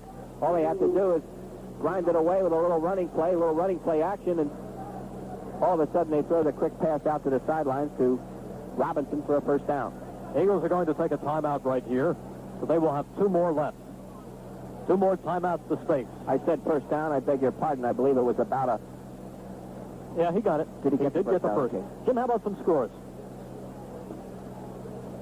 Well, the New York Jets are hanging on 17-16 over the New England Patriots in the fourth period. St. Louis 27, Washington 17. They're in the third. Tampa Bay 24, Buffalo 3 in the fourth. In the snow, we're told, San Diego 13 and Minnesota 7. They're in the third. Dallas 14, New Orleans 7 in the second. Chicago 10, Atlanta 7 in the third. Baltimore 14, or Cleveland 14, Baltimore 10. They're in the second. Seattle leads Kansas City 3-0 in the second period. A lot of interesting results right there, Jim, but the most important thing to the Eagles, I know a lot of fans, and almost every place you go, people are saying, well, we know it's a long shot at this point, but the Eagles being 6-5, a couple of more wins, and you start talking playoffs, and there are people who are already starting to figure out what happens if this team wins and this team loses and things like that, but it's not going to make a whole lot of difference. They've got to win this game today. They've got to get their 7th win, and right now they have a job to do. The defense has to get the football back. The Giants line up and sweep with Doug Coder on first down, who comes close to the 35-yard line before he is shoved back by Bill Berge and a couple of other guys in on the tackle. But Coder picks up about 3.5 or 4 yards on that carry. That was a first down for the Giants, so that'll bring up a 2nd down and 6. Clock continues to run, and now the Eagles will take their second timeout with 3:29 remaining in the fourth quarter. Giants are not a fumbling team. They've only fumbled the football 6 times going into this game, and they've been perfect today. The Eagles, by contrast, have fumbled 18 times. So this is one aspect. You're looking for a loose football. The Giants are one of the teams that are least apt to provide that. Exceptional running backs apparently are holding on to the football. Jack Edelstein has communicated with the Eagles people, and they tell us that Mickemeyer has a back injury, and he is out for the game, and he's going to be x-rayed right now. So Nick Mickemeyer with a back injury. Right now, though, the Giants in very good shape. They have 3.5 minutes left in this football game. The Eagles are down to their last timeout as they have taken their second one right here, and the Giants have a lead of 17-12. They have a 2nd down and 5. Eagles defense has to hold right here. Another first down for the Giants, and you can pretty much forget it, barring a miracle. But if the defense can hold this Giants offense on this particular series, Ron and the gang will have another crack. Second down and 5. Wide receivers are split. Perkins to the near side. Out to the far side is Jimmy Robinson, who comes in motion out to the near side, but the handoff goes up the middle. Football is fumbled by Coder, and I think the Eagles have it. Eagles have the football. Coder was hit, and the football was recovered by the Eagles. The hit by Dennis Harrison, and jumping on the football is Reggie Wilkes. First down for the Eagles. That's the break they needed. I never believed that stuff when you start talking about fumbles and interceptions and all of a sudden they happen. You say, hey, I think I jinxed them. But really, that was only the 7th fumble all season long by the New York Giants. They're just a team that doesn't fumble the football. And here they, under a situation where they just can ill afford such a play, the ball is tough loose. Great play by Dennis Harrison. Well, Jim, we saw a situation not too far from this in Washington where the Eagles made a big recovery. Right now, they have the football, and they have a crack at it. 3:22 remain to be played in the fourth quarter. Eagles with 3 wide receivers. The backs are split. Canfield to the left. Hogan to the right. Jaworski to throw on first down. Looking, fires, batted into the air, incomplete, intended for Mike Hogan. Fired to Mike Hogan over on the far side, and Mike Hogan had the ball squirm out of his hands, and it stayed in the air for a precarious second, and it could have been picked off by the Giants right there, and that might have done it. Harry Carson was over there to hit Mike Hogan. Ball went into the air, and it finally fell harmlessly incomplete. But that could have been curtains right there. 3:16 remaining in the fourth quarter. Second down and 10. Birds break from the huddle.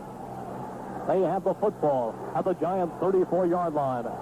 Out to the near side is Charlie Smith. To the far side, Payne. Slotted to the far side is Carmichael. Backs in an open set. Jaworski, the throw. Setting, looking, flips the pass. Complete to Mike Hogan at the 30. Mike Hogan close to the 25. Mike Hogan will be shy of the first down. Brian Kelly makes the stop. But he does pick up a couple right there as Jaworski took a good long read. And then finally, when the time ran out, found Mike Hogan over the middle. The Giants were giving the Eagles that play. That was the play that Ron Jaworski tried to complete just the play prior to that. The quick outlet, the release to Mike Hogan. The Giant linebackers taking real deep drops on those plays. Third down and 3. Eagles reinsert Rich Osborne at tight end, and he lines up strong left. Payne to the near side. Carmichael to the far side. The running backs in an open set. The football at the 26. The handoff goes inside. Billy Canfield goes forward. He loses the football momentarily, but then falls on it. Billy Canfield has the first down. As he was hit, he picked up good yardage. The football squirted loose, and I think Jerry Sizemore is the man who sprawls on it. An unbelievable turning event right there. Canfield with first down yardage. The ball pops free. It's up for grabs, and all of a sudden, an Eagle offensive lineman, Jerry Sizemore, with a diving catch right there. One of the great catches of the season, believe me. What a big break for the Eagles, and they're going to take the 2-minute warning. There is a timeout on the field with the score. The Giants leading the Eagles 17-12. We have 2 minutes left in this fourth quarter, and the Giants are leading the Eagles 17-12. But now, through a strange turn of events, most notably a Giant fumble, the Eagles have the football, and they have driven down. They have the ball inside the Giants' 20 at the 19. And the New York crowd starts to chant defense, defense, defense. They need a big play from their guys. Jaworski puts the Eagles from the huddle. First and 10. The ball at the 19. Harold Carmichael has been brilliant all afternoon. He lines up wide to the near side. Payne to the far side. The backs in an open set. As Jaworski gives inside to Canfield, and he gets very little. Gets back to the line of scrimmage off right tackle, and maybe another yard, but not much more, as Gary Jeter and George Martin make the stop. Very little yardage right there. It'll be second down and 10 for the Eagles as they line up without a huddle. Carmichael to the near side. Payne to the far side. The crowd in an uproar. A minute and a half remaining in the fourth quarter as Jaworski wants to throw. Looking, still looking. Fires. Incomplete. Intercepted by the Giants. That should do it. It's intercepted by Otis McKinney, and he goes down at the 20-yard line. The pass was intended for Mike Hogan, who was the last available receiver for the Eagles, and the ball went through or off his hands, and McKinney picked it off for the interception, and that should do it for New York. I don't know if you can blame Mike Hogan. That ball was thrown exceptionally hard. He was not far away from Ron Jaworski. Ron was scrambling back there. He did not pick up his initial receiver, or maybe the initial receiver was covered, whatever, but he was trying to improvise something, spotted Mike Hogan open, threw a bullet pass, and high a bullet pass. It was almost an impossible ball to catch, and Mike Hogan got two hands on it, knocked it in the air, and McKinney came up with the interception. The Giants have the football with 1:23 separating them from their 6th win of the season. Shot at evening their record. They're just going to fall on it. Joe Pizarchik falls on the football. There's a fight for the football. A bunch of guys swarming after the football. The Giants did not lose it. Pizarchik, in fact, still has the football, and there are some tempers flaring down there on the field, and it is a very frustrated band of Eagles standing around. Very, very frustrated as they came back from first quarter adversity, and they had a legitimate track of turning this thing around in the dying 2 minutes. But an interception has pretty much done it for their hopes on this sunny Sunday afternoon in East Rutherford. It'll be 2nd down and 10 for the Giants, but the yardage is not important at this point. The Eagles call their final timeout.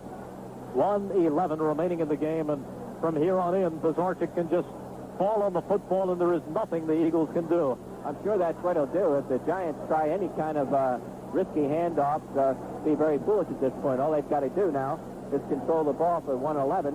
They have 3 downs to do that. 30 seconds a down. That takes care of your 1:11, or most of it anyway.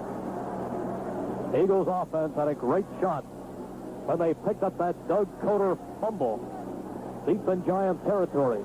And they moved it down, and they had the shot, but the pass, the hard pass, as we pointed out, over the middle for Mike Hogan, went off his hands, and it was picked off. Picked off. Big interception for the Giants, and it was Otis McKinney, a high-round draft choice, who has been complaining today, the 2nd-round draft choice for the Giants this year, right behind Gordon King, about not starting. Well, he comes up with a big play right there. And the Giants with a couple of, well, just a couple of plays separating them from their 6th win. 1:11 remaining in the 4th quarter. Pizarchik turns, and he hands off the football, surprisingly, to Larry Zonka, who goes forward up to the 29-yard line. Larry Zonka just pulls his way forward. 53 seconds. 51, 3rd down and 2 for the Giants. Clock continues to tick with 46, 45.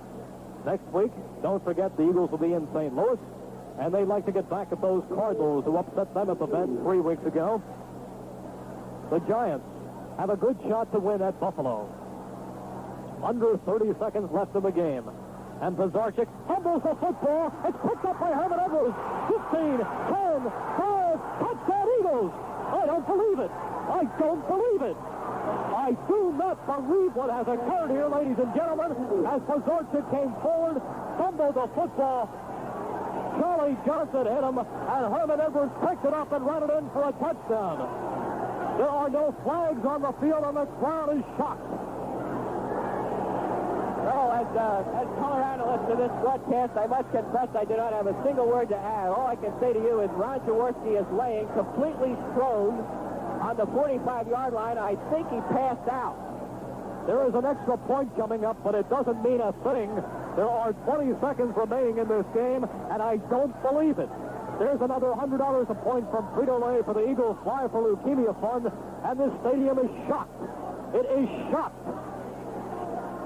Mike Michelle in for an extra point. 20 seconds remaining to be played in this football game. See what he does. There's the snap. The kick is up, and this time it's good. I have seen some weird things happen, folks, but what an afternoon. It is 19-17, and this stadium does not believe what they have seen this afternoon, and neither do we. Jack Edelstein calls over and he says, somewhere in Houston, Leonard Post is listening to this ball game, and there is nobody who gets more wrapped up with the Eagles, and the Eagles are right now 20 seconds from presenting him with a get-well gift. I don't believe this, Jim Barniak. Move over, Leonard. There's about 50 of us, I think, that are ready to come down and join you. Our hearts can't take this either.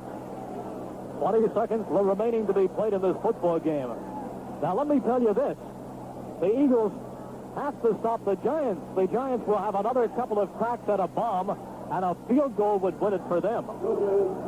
You remember the Heidi game of years past. You remember some other amazing games.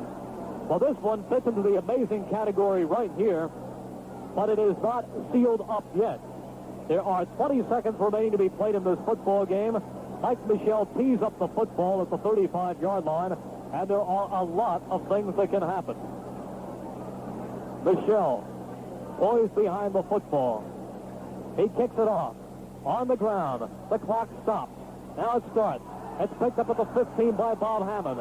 Runs laterally. He's hit and dropped at the 20-yard line, and the clock ticks down to 15. Eric Johnson makes the stop. Let's pause. 10 seconds for station identification.